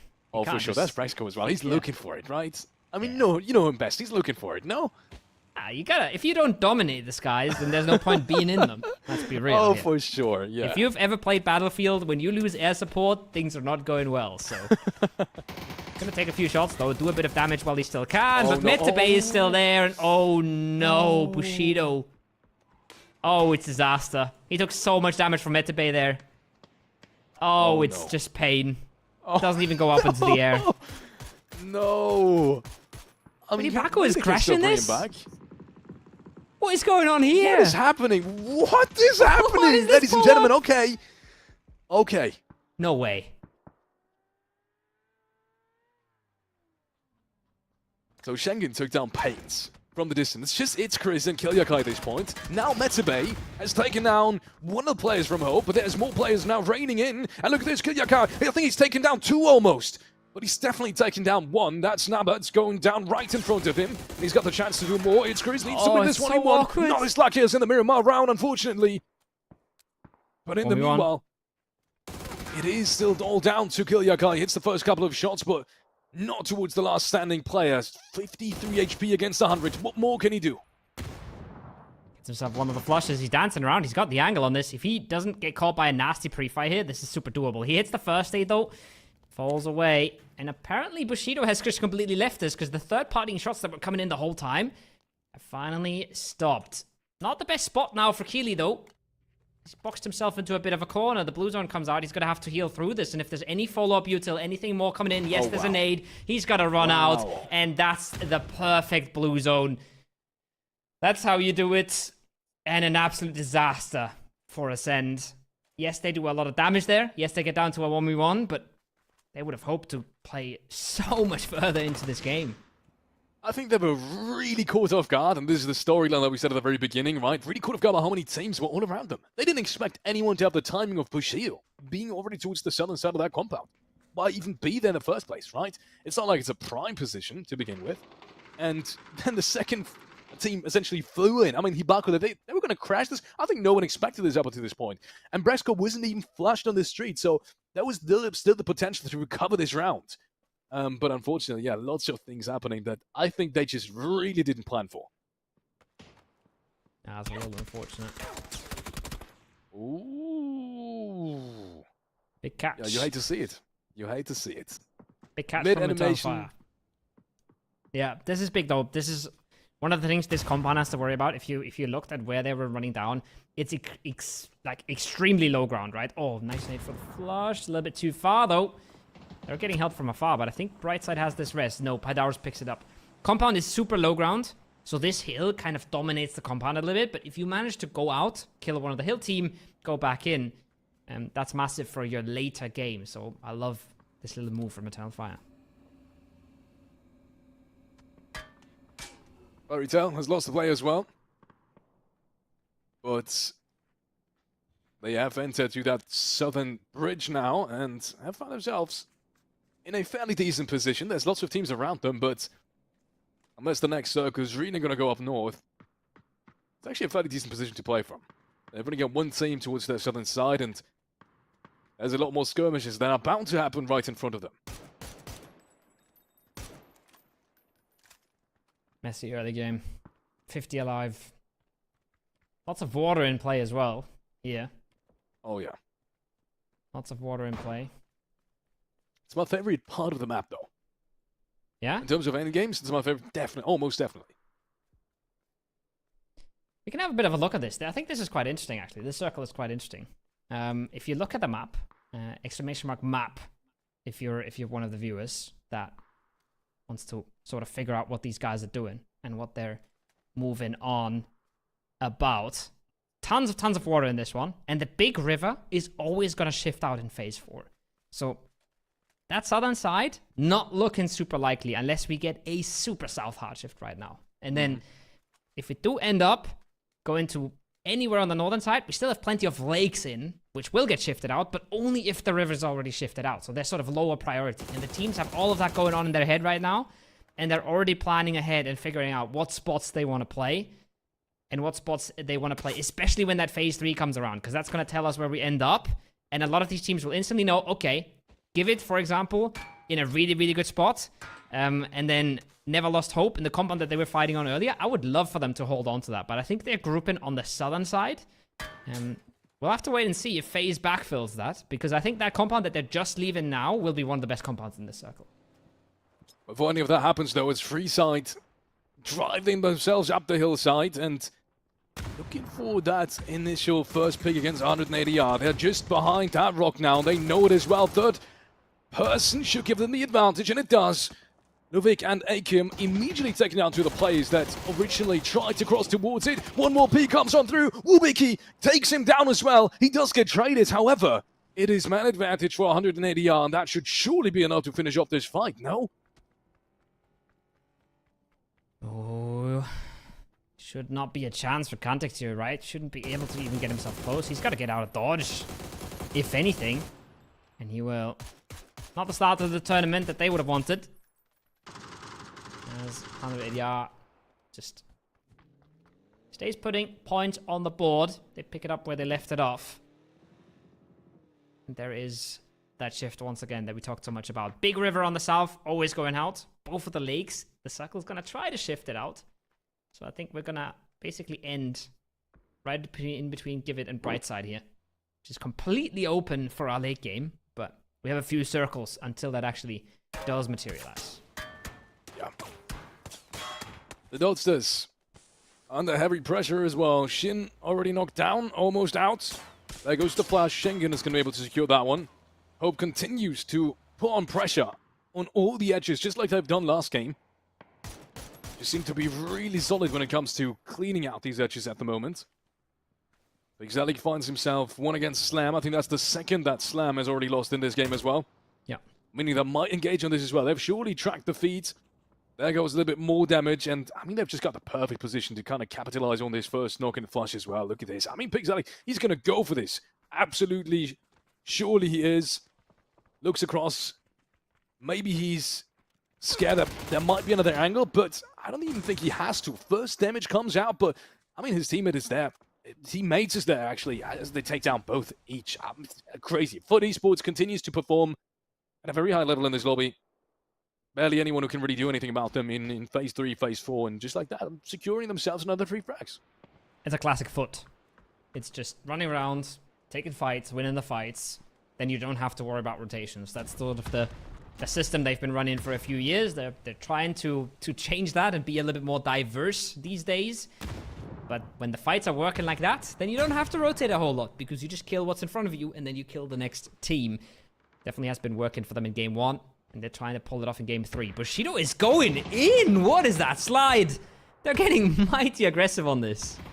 And it's 2 frags right away. There is a couple of trades going back and forth, though. I really love this position. It's a position that's very much worth fighting for. Probably my favorite position inside that circle as well. Just by the looks of it. Look at this Cinema, though. Even though they had the first 2 knocks out of any of them, will come out victorious. That's incredible. Cinema really bringing things back, and they do have the potential to continue as a 3-man if they were to get this last player up. And look at this face line. They're already running around, turning around, making sure not to throw away this round, as they do have the positions. They don't need to commit towards this. And look look at at that that more compound. teams, especially towards the north-hand side of them, Yeah. to potentially have a say if they do engage this. So, great play coming off from Faceline and Cinema. Look at that compound, still free. That compound got left 2 zones ago, right?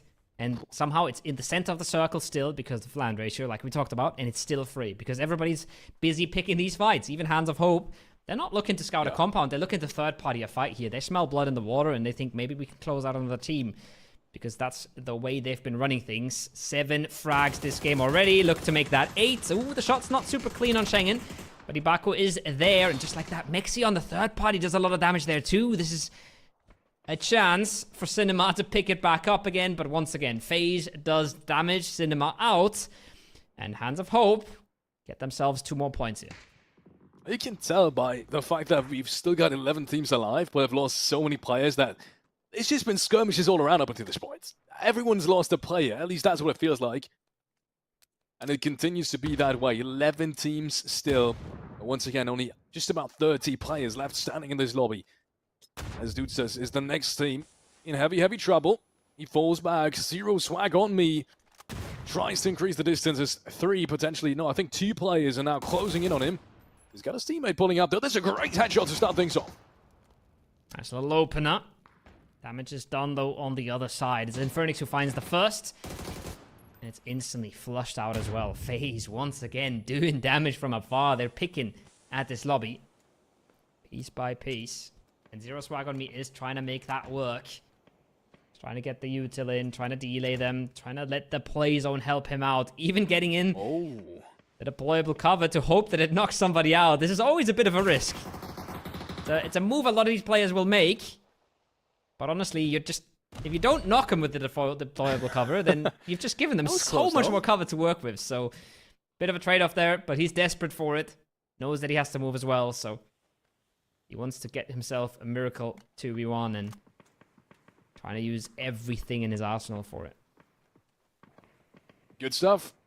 He stays alive for a second longer, even though I think the sightlines shouldn't really work in his favor now. And he's all the way open towards the compound. I'm surprised we haven't seen him in the kill feed yet, but apparently he stays alive for now. Yep, on the other hand, he surely doesn't. I think the rest of Eternal Fire is about to follow that. The Mad, last player alive, they know where he's at. Just a matter of waiting it out now. And a matter of how aggressive FUT Esports really want to go for this. They don't really want to throw away their round, apparently. They're very much committed to getting that. But no utility wasted. No positions really being taken to exclusively care about him. It's quite the opposite, actually. They're a completely different completely the opposite direction, actually. They don't really care about him at all. This, though, yeah, it's a pull-up, but there's suddenly a full team in that dip. I don't think 908 had any chance of knowing. I don't think they had a clue.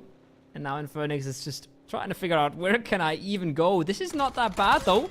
Shows them the side of the car. Makes it pretty hard to shoot through the roof. If he can stop anywhere here, if he can get to any of these rocks, that would be great. But now his car's blowing up.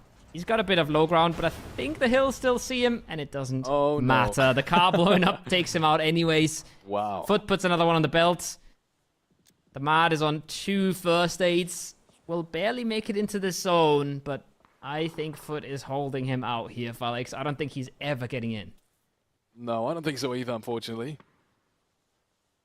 I think there's too many eyes on him, and FUT Esports has just had a player knocked, though. Yeah. I mean, I don't know what's happening, because they just flushed people from Go Next Esports who are sitting in one of the compounds. No way. No way. No one's watching this. The Med might just make it in. The Med is running. Oh, he's going to get behind that rock. That's incredible. If he gets oh my lord, that's incredible. I mean, he's still got a long way to go, but FUT Esports, they're not even looking at this anymore. Surely they must know there could be someone down there, but, I mean, even during the entirety of his smoking wall, they haven't looked this way. They're looking now. They've seen him. If he could have gotten into nade range from Fairy Tail, he could have done some insane damage, but now he's spotted, and he's going to go out, and he's not going to be a problem anymore. But what I'm baffled by is 8C and Pixelic, I think just killed... They knocked 2. I think they killed 1 of Go Next Esports in the compound. How that happened, I have no idea. But that's disaster for Go Next. They're sitting in a pretty compound here.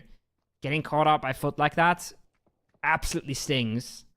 Because once Phase 6 comes around, Phase 7, they might have to move out from their compound. They might have to start taking the first fights of the game for them. And they're already down numbers.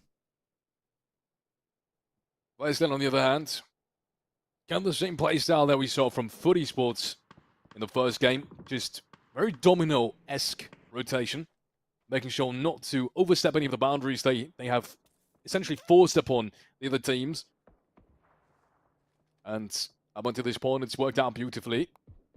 Now, this one might make it a little bit more complicated, because I think, yes, for sure, they need to fight 180R for any spot inside the next circle, but what do the rest of the teams really do? I think there's barely any spots towards the southwestern side that can be played, so they might even have more people rotating in towards the western side and potentially try to third-party this. But now, that's not even a question, though, because even if they fight 180R, there's another player rotating in. Fairy Tail on the send. They're happy that that car is there. They're using poor old car of the Niners as a bit more of additional cover. James finds a first on ADR. Big opener. Slows them down quite a bit. 10 seconds on the clock as well, so this knock really stings. Util comes back, though. The theme we've seen here, Felix, for TPP is that Util is so much stronger. And you can see it there. James can't even stick around for the first aid. It's got to get the move on. It's confirmed by Mexi. More damage done. Just like that. ADR struggling and FaZe looking to close this out. Where do they go when this zone closes, though? Yeah. This is what I was thinking as well. I'm not even sure there's any... I'm not too familiar with like the topography just outside towards the southern side of the compound. But I don't think there's many spots that really can be played. I mean, FaZe Clan's got a couple of vehicles. You can see it on Mexi. But apart from this, they might need to rely on the ones that 180R have. And they're just now making their way outside of it. And okay, so you can see there's a little bit of a dip. That might give them a little bit of security for now, but you go further than that. I think the sidelines are going to be relatively good for going next if they do leave their compound.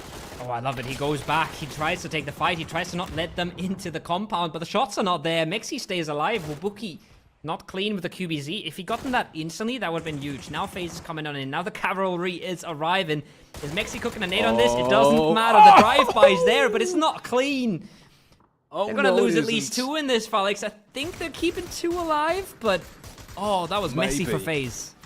At the most, there's going to be 2 left standing, but I mean, I'm just surprised Gustav has stayed behind that vehicle for so very long. That's crazy play coming in from FaZe Clan. But it's been their only role, let's be honest. I think that was the only play they really could have done. Excuse me, that wasn't even Gustav. It was Mexi actually behind that car, dancing around that tire, making sure he's not getting shot below the vehicle. But yeah, FaZe Clan staying alive, making sure they do so in spectacular fashion. Well, that's going to give the round, though, to FUT Esports. It's now been wide open. FUT Esports, 15 frags. They've got a good position as well. Lots of control. Not necessarily the best one, but got a lot of things they could potentially do with this. 100%. 100% the play they had to make. FUT, they were in control for a long while. 15 is crazy, right?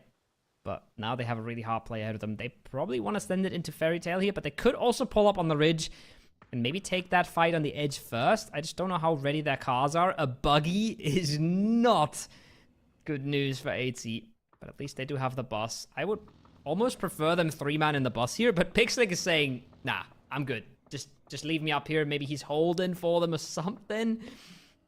The better car is going first. They need to get somewhere across the road, and they can do this, Felix, but they have a lot of eyes on them. Yeah.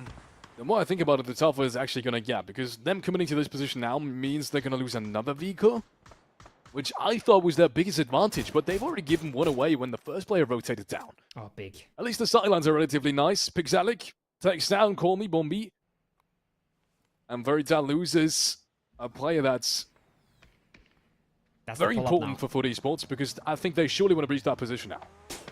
Oh, 2 tires on these cars is not pretty, though, but if they somehow make it into the dip, then this becomes playable. Now, Blue Zone instantly coming out. No HP on 8C. I'm not sure how good that util is. It should be good enough, though, but there's 1, and there's 2. And just like that, FUT stopped in their tracks. Conf is holding on. He's dancing between exploding cars. It's a disaster for FUT. They've got Pixel alive, but it was always going to be hard. They almost got there, but Conf rings through on this one.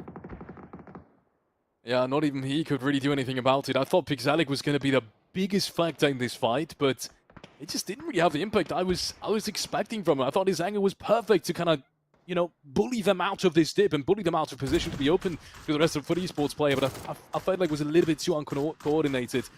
Especially that first vehicle that came flying on through. That means, though, more opportunities for FaZe Clan to get anything on that northern side. And this is where they're starting with. First frag goes their way. As, look at this, Believe is in a bit of trouble now. It might even take down the second one. Yes, it does. Gustav is raining down nades, raining down utility. And that's the second frag he's potentially going to get. Mexi is in there as well, up close and personal. Very much in nade range. He's looking to try and close that out. They gotta be careful here. Dipping their heads above that smoke. He tops down 1. Coach finding a lot of 1v1s here. Mexi doing a really good job for FaZe. And just like that, game's over. Just like that. 1-2, thank you. Go next, Esports. They stay quiet in the compound.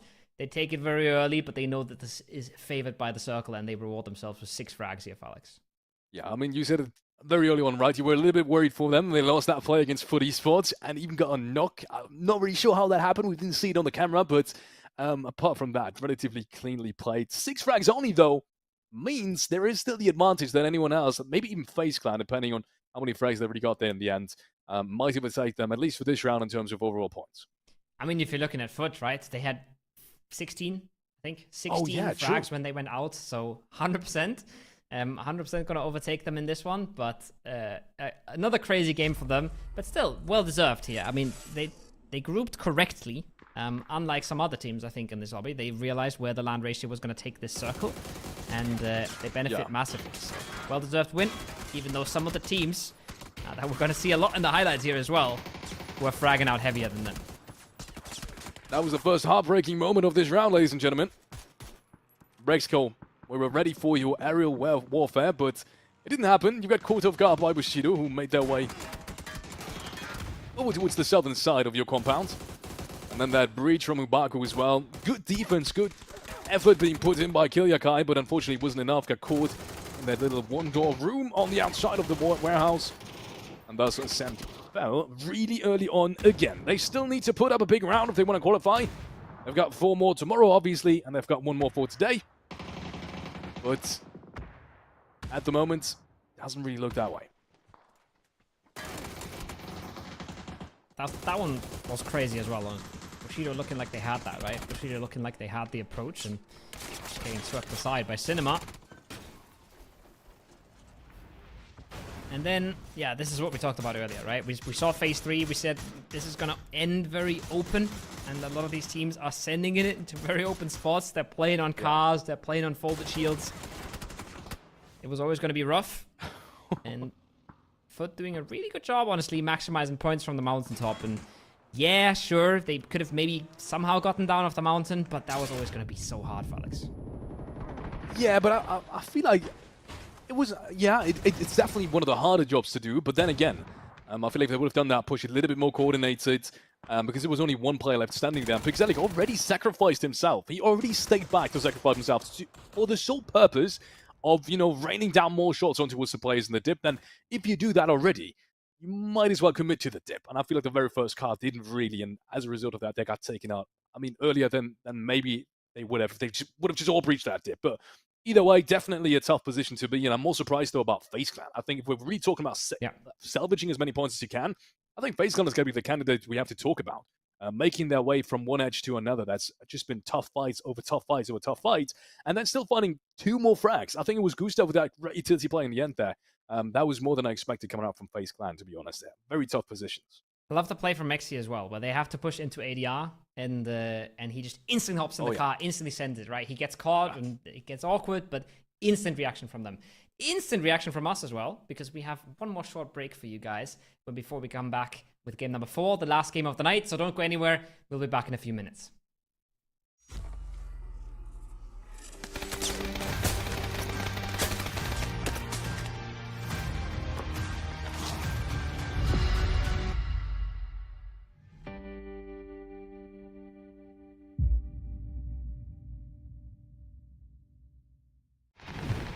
Big updates to map consistency, an expansion of the recall system, and the results of those aim punch tests. All this and more as we dive into the update 35.1 patch report.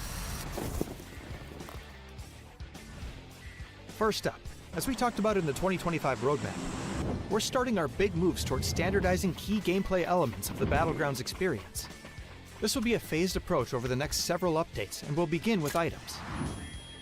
You'll see things like the zipline gun, emergency cover flare, and stun gun appearing across all Battlegrounds, while things like the thermal scope and blue chip transmitter are being removed everywhere.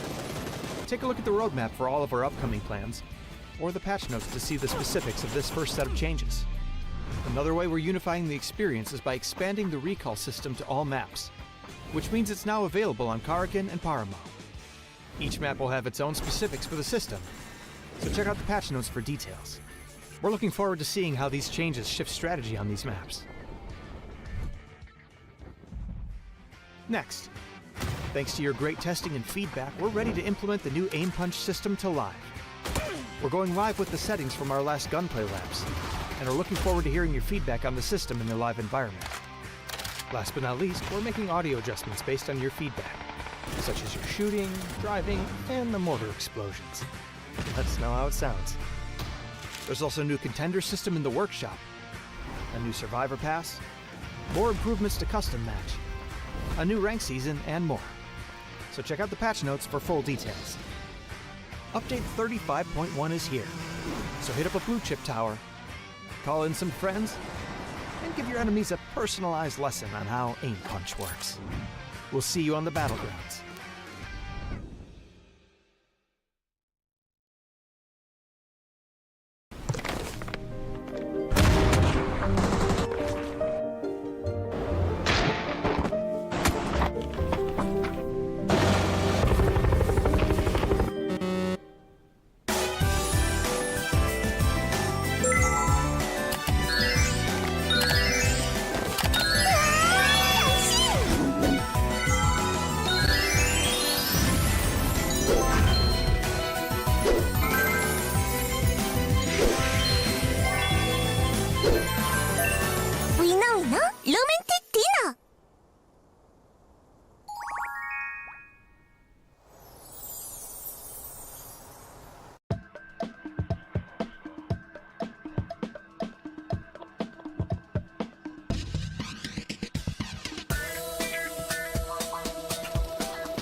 And we are back from the break. I promise short breaks. We get short breaks. We get the games running. One more left, Felix. We're going to Erangel. We're going to the normal map, the old one, the old faithful. But this is the last game of the night. And I think there's been a few teams that we expected more from, right? I think there's a few teams on this leaderboard that we expected a lot more from. And I know we're going to talk about Ascend, but there's also a Bushido in there. And there's also a Slam G in there that we expected a lot more from. Oh, for sure. I mean, especially Slam G with all the practice they've had, you know, essentially running and plowing through these open qualifier scrim-type lobbies, sitting here with only 8 points. Yeah. That's going to be the biggest surprise of the day. Combined with Bushido, not a single placement point, right? They haven't made it into any of the late-game scenarios. And if you were to ask me, do I expect it to stay that way? Maybe for today, but surely not tomorrow. Yeah, I think especially for me, right? This sounds a bit odd because I'm not going for the regional partners, but I expect especially Slam G to come back tomorrow. I think they've been really good. I think their Tego was a bit rough, where they got pushed by a Lynx P90 3-gear juggernaut that was throwing nades and blue zones at them. That game could have gone well, and it didn't. But we also have to give these guys a little bit of slack, right? We are playing 4 games. They've only played 3 games. A lot can go wrong in 3. But that's why we're playing 4. And we've got Erangel coming up for you guys. Last game of the night. And the first time that we cannot say it's a fair playing path, because this is going as far south as it can, Felix. Yeah, it might just be one of the most horrible playing paths that I have ever seen in my time. It's not that bad, but it's really bad. I mean, yeah. It touches the military base. I think that's about as much as I have to say about this one. So, wait and see, I guess. As we said before, we haven't really seen many contests. I expect this to change now, at least for some of the castballs. Yeah, this is a rough one. This is one where a lot of teams might also all drop into melee here. I wouldn't be surprised, and I wouldn't mind it. But I do see that, Go Next Esports were kind of going for Milta, and then they realized, wait, FaZe Clan lose Milta. Yeah, yeah, true. We're going for Novo now. Oh, wait, there's parachutes in Novo. So their game is going to be interesting. I don't think they really had this all planned out perfectly. And they're going to have to figure something out on the fly. Same thing happening for Bushido on a single esports car spawn west of Shelter. I think that's Nailcop in a bit of a 1v4. And then, I mean, around that Ascend, Tatarin kind of area, there's also not a whole lot of cars, but I think they have separated nicely. Yeah, seems to be quite fine for now. Even though you might have to wait another second. They're floating into the water while being shot at. I don't think this is fine. No, you're completely right. Never mind me. This is horrible for plenty of these teams. At least the zone... I was going to say at least the zone isn't that bad, but considering the play path, it is pretty bad. It's going to favor the ones that drop towards the military area and towards the rest of the east side looting spots heavily. Only in terms of rotation timing, but also in terms of where this could potentially end. So, perfect opportunity now for Bushido to come back, because they've got a perfect early game. Yeah. Get to bring it back in the last game. Potentially. Save a bit of the pride.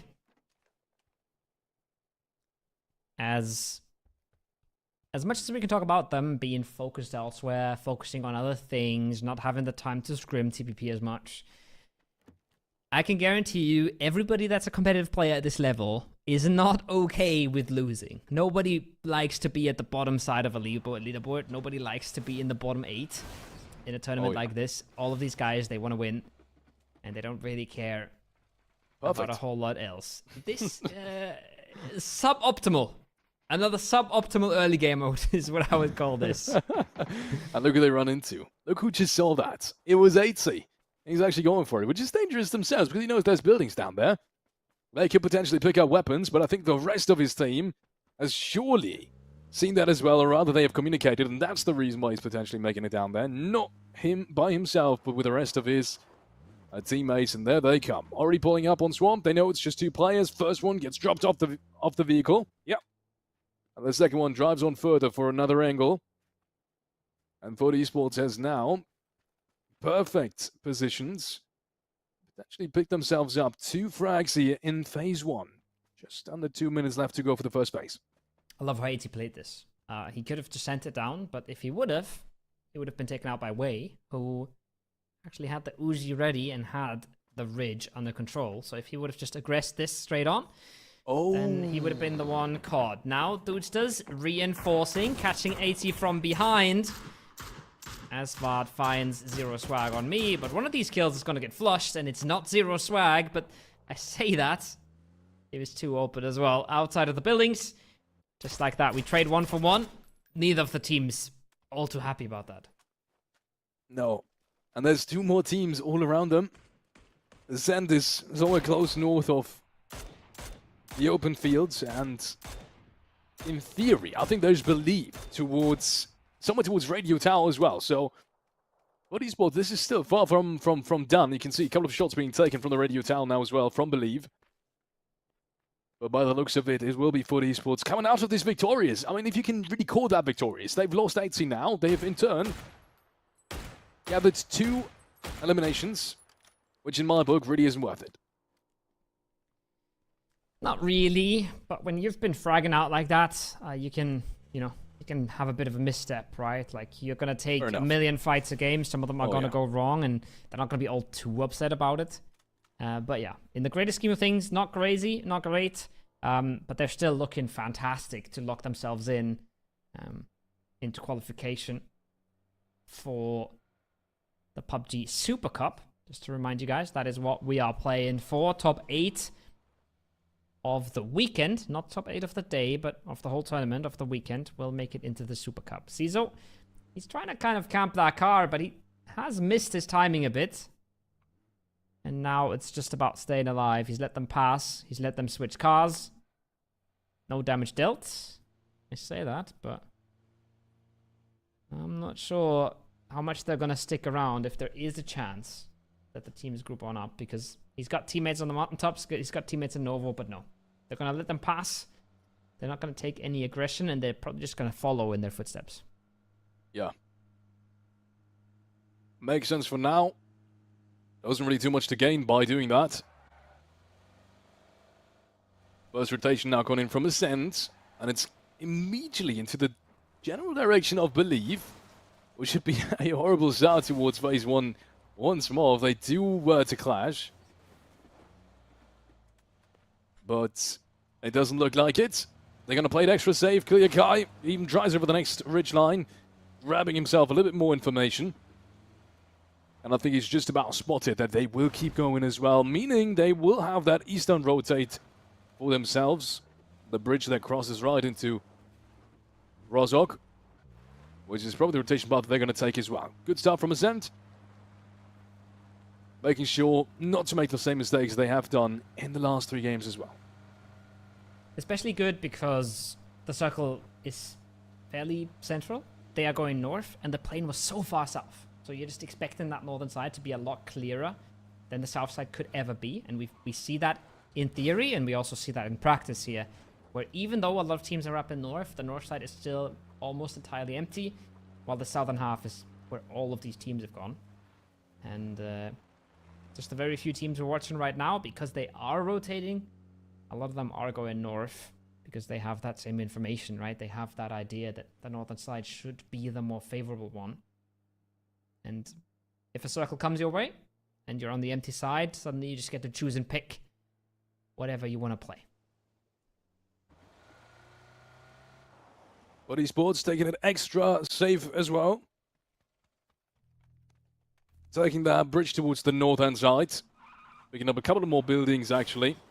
Making sure they're 100% covered and ready for phase 2. But they're not going to be in time for the first circle pop either. They're just going to make sure to come in when they need to for phase 2, phase 3, and then potentially find themselves a good entry. Similar to what we've seen on Miramar, kind of. Took extra time as well. Had a little bit of luck with the circle, but not too much, especially on the later phases. And worked out perfectly there as well. Quickly look at the legends of the game. Before we see some of the teams that are in deep center, quite opposite in terms of general play style here for Minds in Drive, and especially for Bushido, the ones that we kinda hope are gonna have a great game now. popping off a few shots. Waiting for those 1 minute and 30 seconds. Tons and tons of space around them. They're going to be wondering a bit why there's nothing around, and the answer is that everybody's really taking their time. Ascend hanging out at Watertown. Foot looting in the blue in North George, right? There's some crazy things going on outside of the circle, which leads to the zone very, very empty. And that's why there's so much space in the middle here.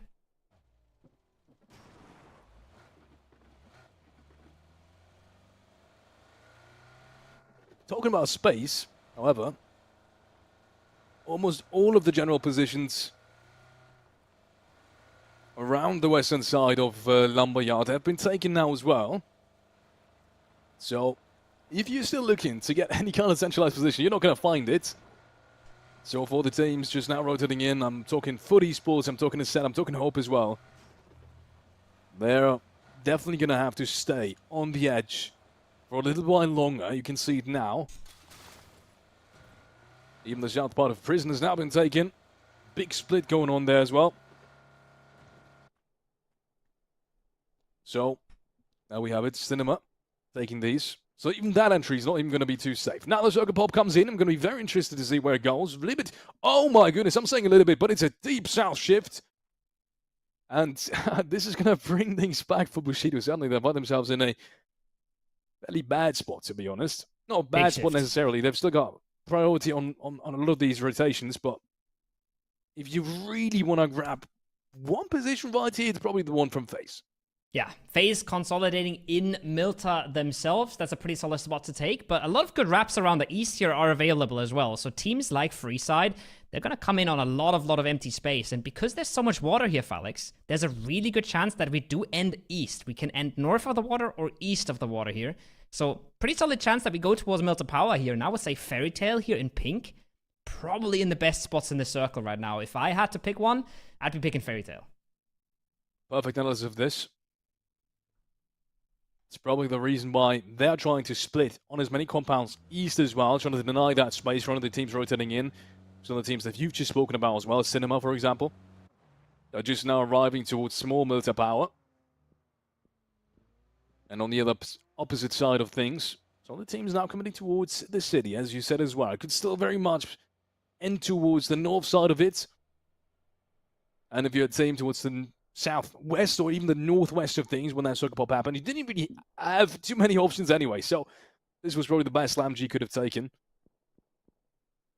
as they made their way inside Milta. Still, very few skirmishes so far. It's been a very quiet round. Pretty quiet after that early mess in Shelter. I think Ascend looking to get a little aggressive on Bushido there. Bushido maybe trying to rat the compounds as well. This is something that we miss a lot on the broadcast because it's really hard to predict for the observers as well, right? Because if Bushido is hiding in that compound, then Ascend might just suddenly blast on in, and then we can be quite confused why they do that. And that's something that we might have just seen on there. But nice reset comes out. Eternal Fire, though, finds Jeems on a roof. That's big. He had no idea that somebody was in that part of town. 2 Eternal Fire player there. Wow. Ready to punish, but not ready to cross the road on this. I'm not sure if they're calling teammates over, but unless they are, I don't think they're going to get a whole lot out of this. They think he's behind the door, but he's all the way behind the building already, so he should be safe. He should be getting rezzed. And I don't think Eternal Fire is anywhere close to breaching this, even though the nades make it look like that. They're not getting in.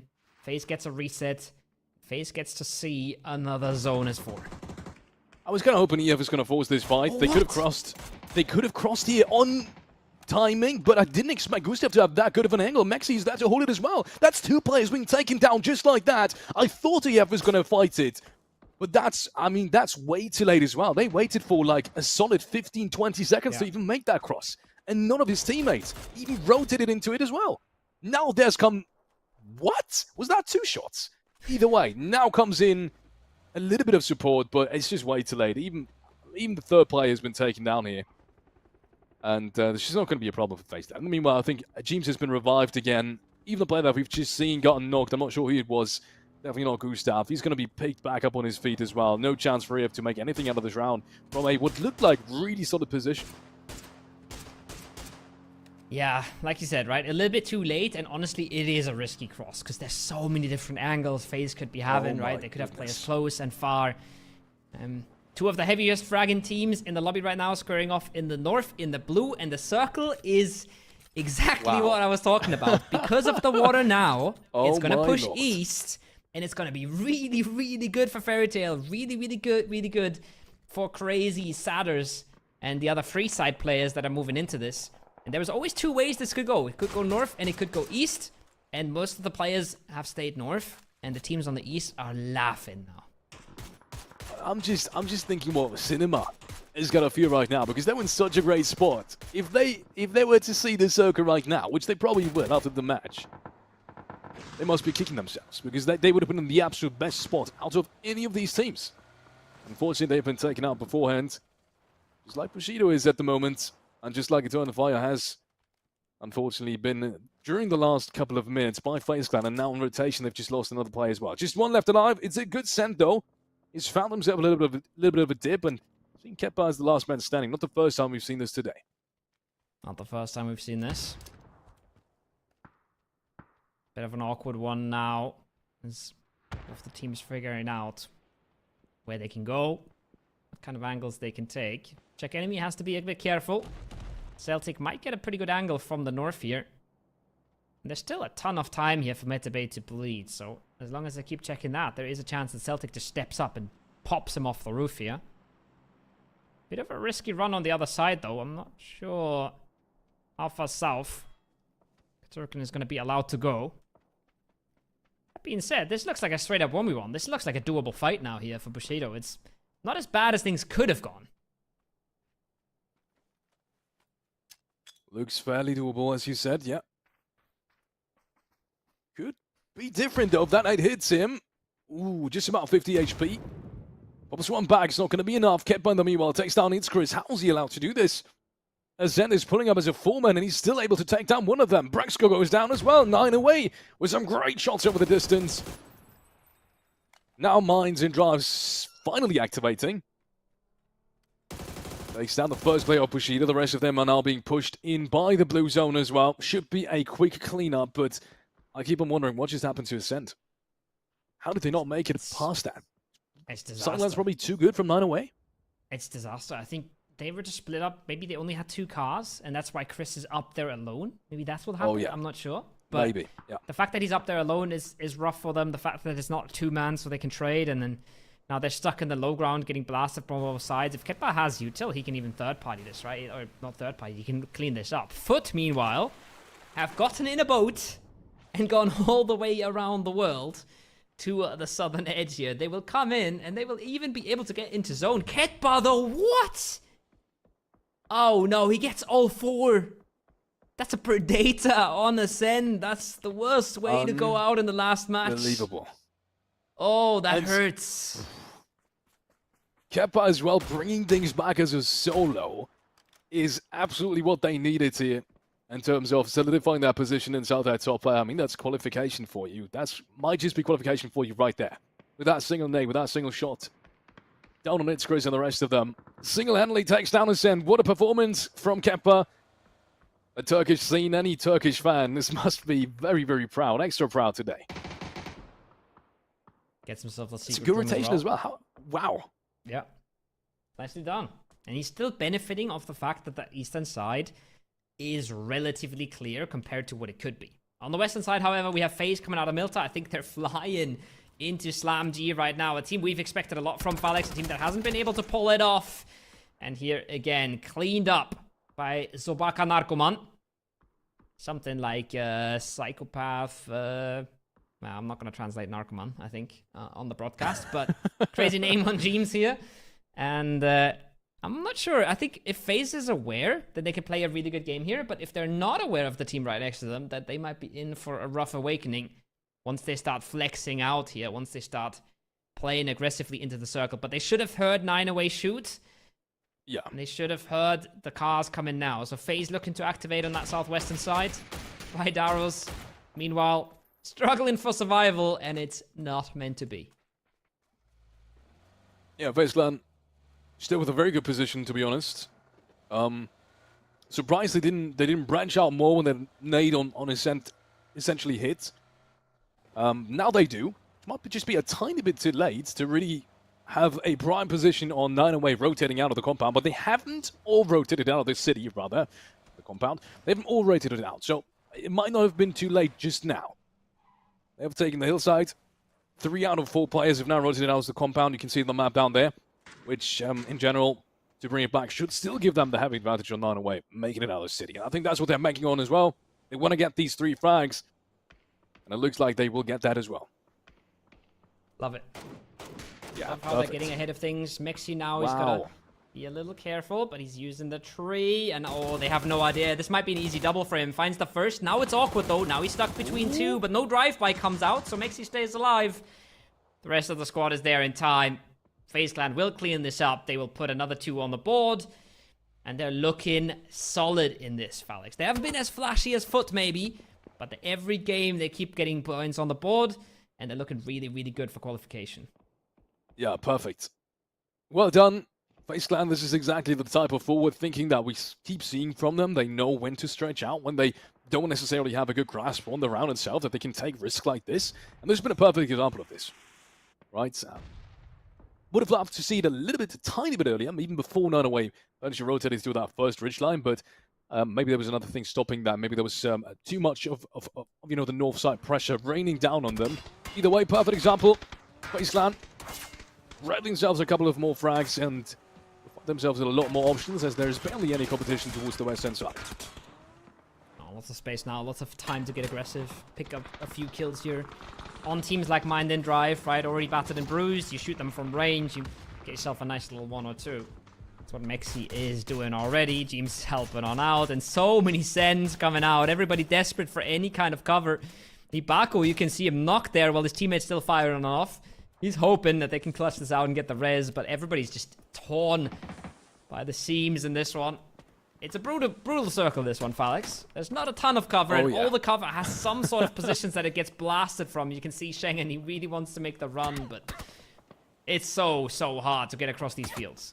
Oh, it absolutely is. I think anyone who committed to small military power too early has now got a massive task ahead of him. This is why I respected Ketbar's immediate decision after he took down 4 of the Ascent players to immediately rotate off. Even more so, because he knew that exact thing was going to happen on any edge, right? The further it's going to shift towards Fairy Tail, that entire position towards the center of the circle, the tougher it's going to be for anyone rotating in. And likewise, if no one's made it there yet, it's going to be even more unlikely anyone's going to do that later on, or is even going to be able to do that later on. So Ketbar's rotation, I keep coming back to it. Great play overall, and it's going to secure them at least 1 more point, as we've now been taken down to just 8 teams. ADR as well. They're trying to play this little bit of low ground, but it's not that low. It's not that great, really. FaZe sees it. Fairy Tail sees it. Yes, I mean, holding on for dear life. I mean, he could maybe get another res, and they could maybe try, but as soon as these max range nades come out, look at the synchronization on the 2. It's beautiful. One of them is overcooked a little bit, but the last one's going to find them, and look at that. Call me Bombi with an absolute bomb. ADR out in the last game. Beautiful day for them. But that was just not meant to be. They were not meant to stay alive in this one. Oh, no, they weren't. It's a clean 4K as well. He got every single one of these guys with a single nade. I'm sure some of them were knocked beforehand. But we're going to let that slide. It's a 4K with a nade. We haven't seen them in quite some time. Amazing play. That will clean up a lot of the teams that are coming in from the north side. And that very much reminds me that skin of some of the Italian brain rot memes I see all day. But either way, skip that right. Going right away from that. I shouldn't even start that. No brain rot. Yeah. FaZe Clan hasn't really had any kind of opportunity to move away from that hillside they've been on. And there's good reason for it. Barely any position outside of the compound in FaZe Clan's hillside for phase 6. Yeah. Solid for them. Solid for Freeside as well, who might get the first good game of the tournament here in this circle. Fairy Tail, already 10. So the job's been done for this game, you might say, but they're not wanting to stop, but every move they make now is going to be pretty hard. One thing that we didn't get to touch on earlier is that these secret rooms, right? They're kind of buffed in TPP. They're so much better when you don't have to expose yourself to peek on out. Because if you're just sitting in first person, you're sitting in the bottom of a secret bunker, you don't even know that you're getting naded or mollied or blue zoned until it happens. So in third person, these positions way stronger. So big respect for Ketba to be going for it. And yeah, slowing down a bit here. Come into the zone, and there's Ketba on the next move, Alex, but I don't think this one's gonna go well. No, I don't think so either, unfortunately. He's getting headshotted, and the second headshot flies on through. I think that's a Groza as well. So Fairy Tail picks up another frag. Call me Bombi. He's not only made a 4K in this round now, he's already shot out players with a double headshot as well. And that's another frag going their way. FaZe, on the other hand, finding themselves the last player from Doodsters. Also performing absolutely decently throughout the entirety of this day. Brings it down to just 5 teams now. 24 minutes have been played, ladies and gentlemen, as we are still in the very last game of the day. Do be reminded, though, we have 4 more games coming up tomorrow. The top 8 out of all of these games, these 8 games that will be played, will be heading towards the Super Cup in just about 2 weeks.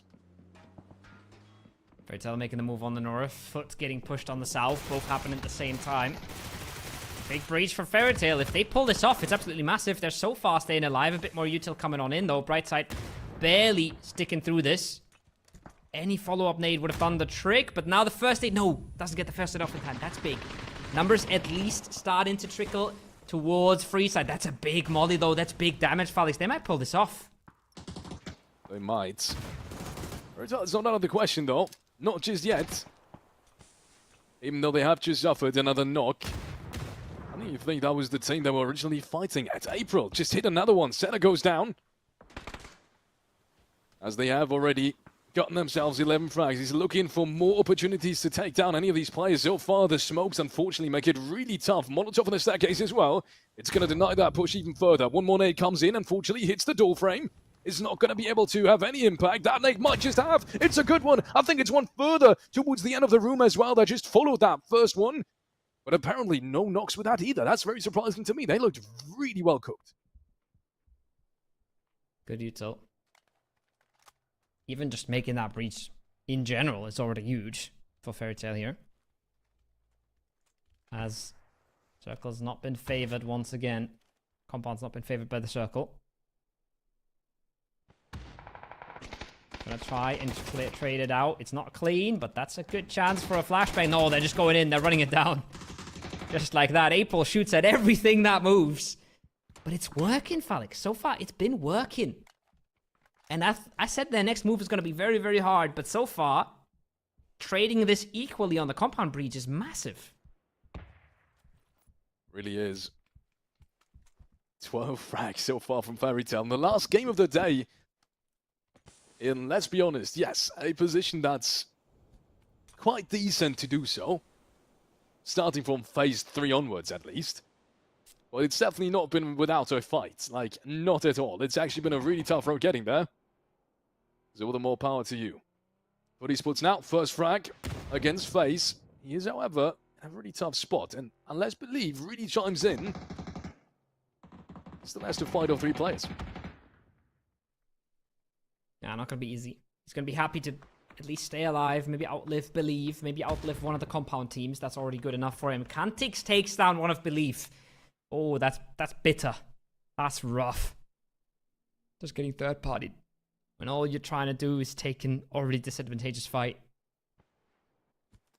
Fairy Tail in the compound. They got to make the move as well. And that's a big nade. Oh my god, that's almost a flush and almost a double knock. Oh, that would have been nutty.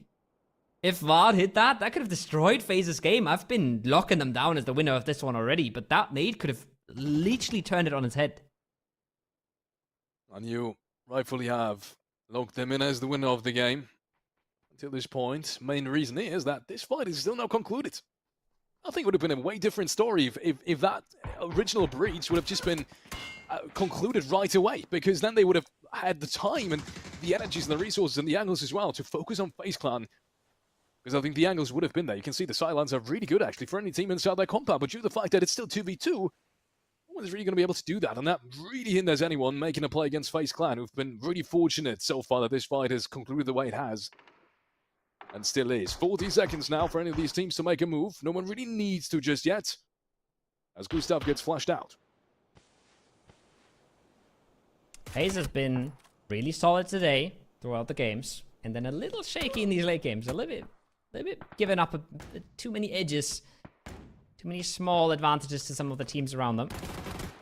Now, April fully blind, could not be any more blind, doesn't even know which way he's looking. But he does get to recover, he does get to line them up here. He was so close, 2 bullets. 2 bullets and he gets that. Oh my, I saw God. it in my head already. I was. Oh, so did I. Oh, I was so ready. That's incredible. That, on the other hand, is going to make it really interesting for FaZe Clan now, because that's the best case scenario, right? From this point onwards, just going to be about securing as many frags as you can. You've almost got the circle. What you have for sure, though, is man advantage. And you know, the rest of the players really are. So, you just play your game. There shouldn't be really anyone that That's a crazy smoke. do anything against that. That's a really good smoke, yeah.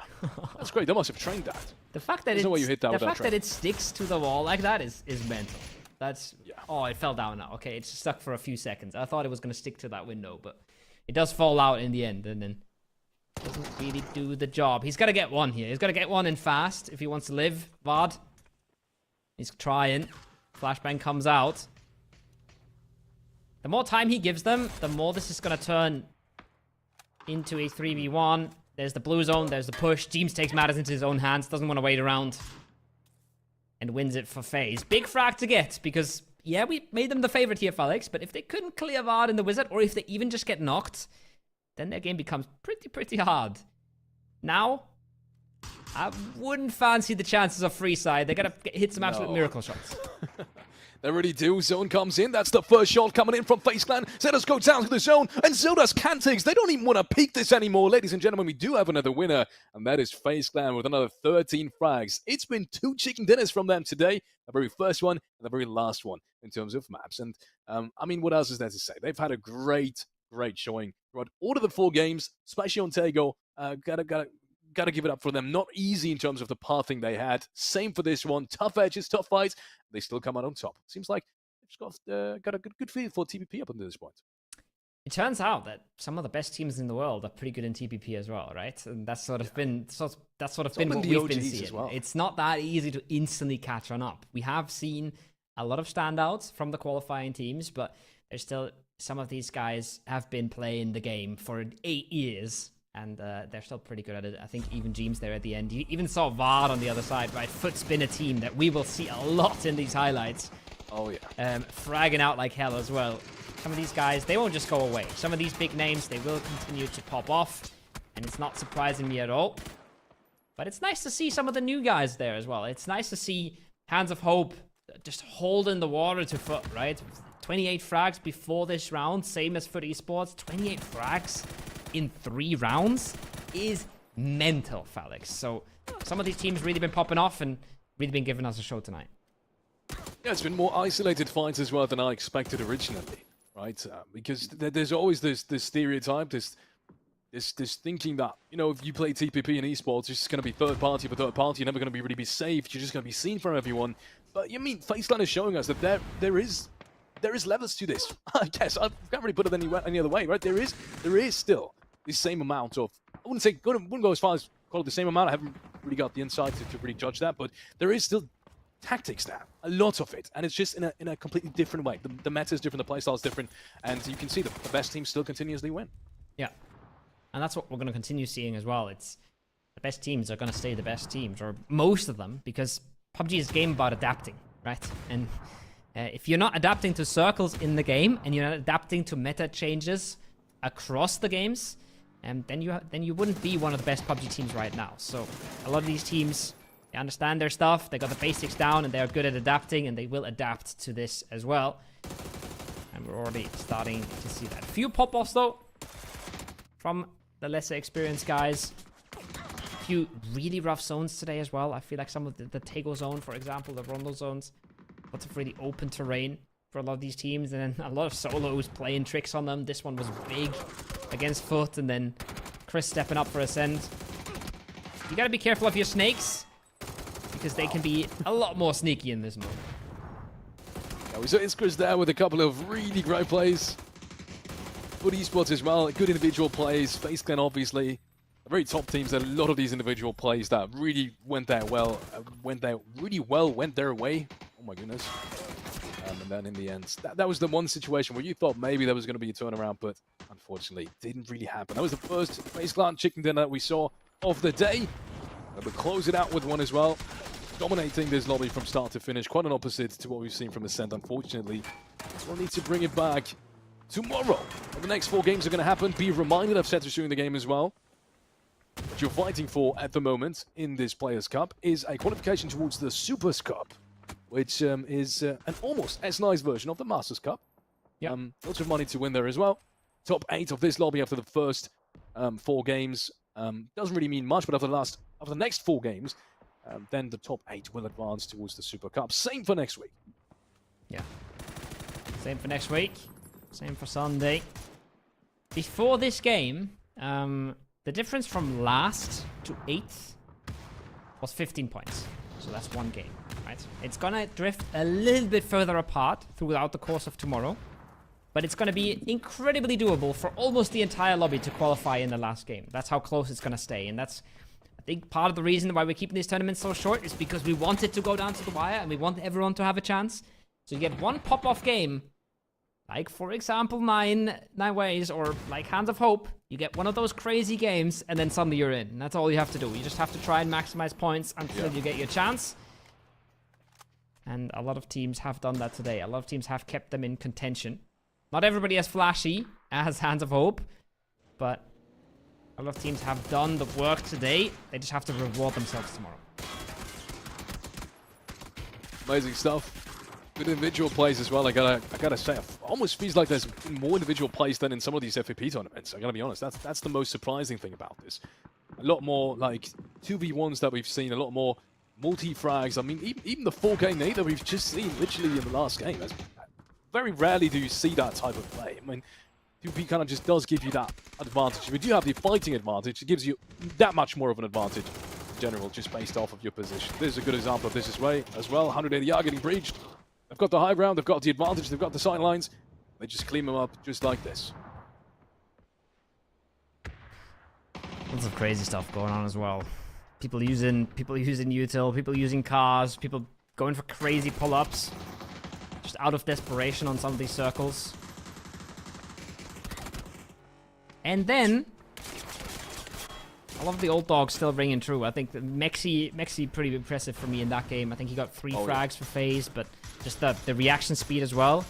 How ready he was to make that play and how little hesitancy there was. That guy, he's been gone from the scene for a little bit, or a little bit more undercover. But that man's an absolute menace. If you have ever watched that man play ranked, his comms, his mind on the game is absolutely fantastic. So I think he's just subbing in here for FaZe Clan, but I still love to see it. I think that man is too good to be a coach, and I'd love to see him pop off here tonight. Yeah, just super calm and collected. Just the very typical Scandinavian player that you'd expect, right? One left, one right, and suddenly they're all gone. Incredible player, and incredible team just overall. They seem to have, they seem to have figured it out. They seem to have figured it out right now. I'm excited to see them in the Super Cup. We go there in just about 1.5 weeks, where Mark Powers will be back, by the way. Just going to be this weekend for me. And he's going to be having the blessing, the fortune of casting these guys. But as I said, I can already tell these guys are going to perform there as well. Would expect them to. Foot as well, looking super hot in the TPP circuit for now. Maybe not in the last game, but still, considering how their early game went, and considering they end up in a boat, just driving around the south, walking in from the coastline as a 2-man, still crazy that they do end up with a 3rd place there, right? And a few frags to boot, so looking really good.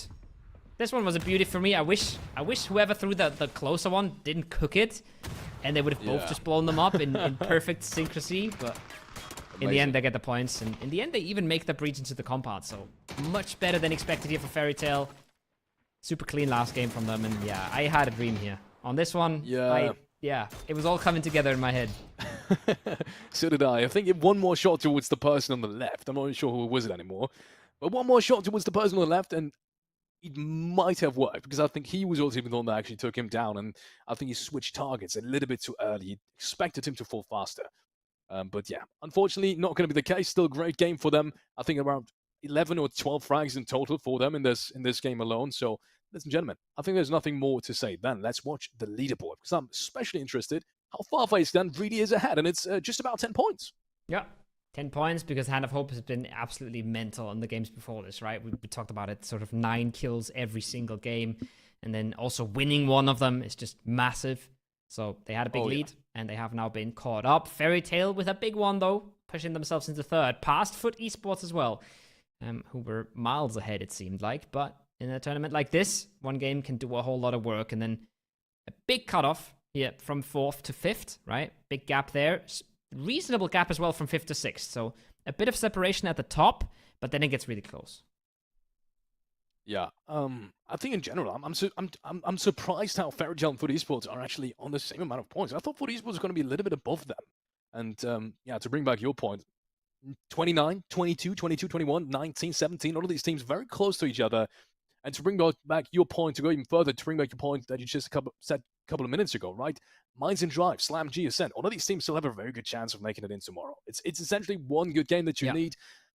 Even if you have a chicken dinner with a low amount of frags, that's 15 points. That's immediately going to catapult you into like a top 8, top 7 even, potentially, depending on the rest of the rounds you play. So it really is that dream of the one round that you need for any of these teams, even for Bushido to come back and secure themselves a qualification spot. And even if it doesn't happen this week, it could very well happen next week. Yeah, like I said, right? Literally 16 points from last to 8th. So it's absolutely doable. One win and you're back. 2 good games or 3 good games, suddenly you're back in there. So nobody's out just yet. Everybody's playing for everything tomorrow. And I think that's a good topic because we have 4 more games tomorrow for you guys. Same time, same place. Falix is here for tomorrow. So same people as well. And yeah, I don't know. Any closing thoughts, Falix? Incredible games. I'm just hoping FaceGun is not going to run around and just do nothing tomorrow because they don't need to anymore. But I don't expect them to either. I think it's going to be a great showing from them again. I'm just interested to see how Bushido can really bring things back. Because last place, that's unexpected for them. Yeah, it's rough. I said it before the game, right? Everybody's here to win. So they're going to try and come back. Ascend's going to try and come back. We'll see if they can do it tomorrow. We will see you guys. Said it already. Same time, same place in just a few hours.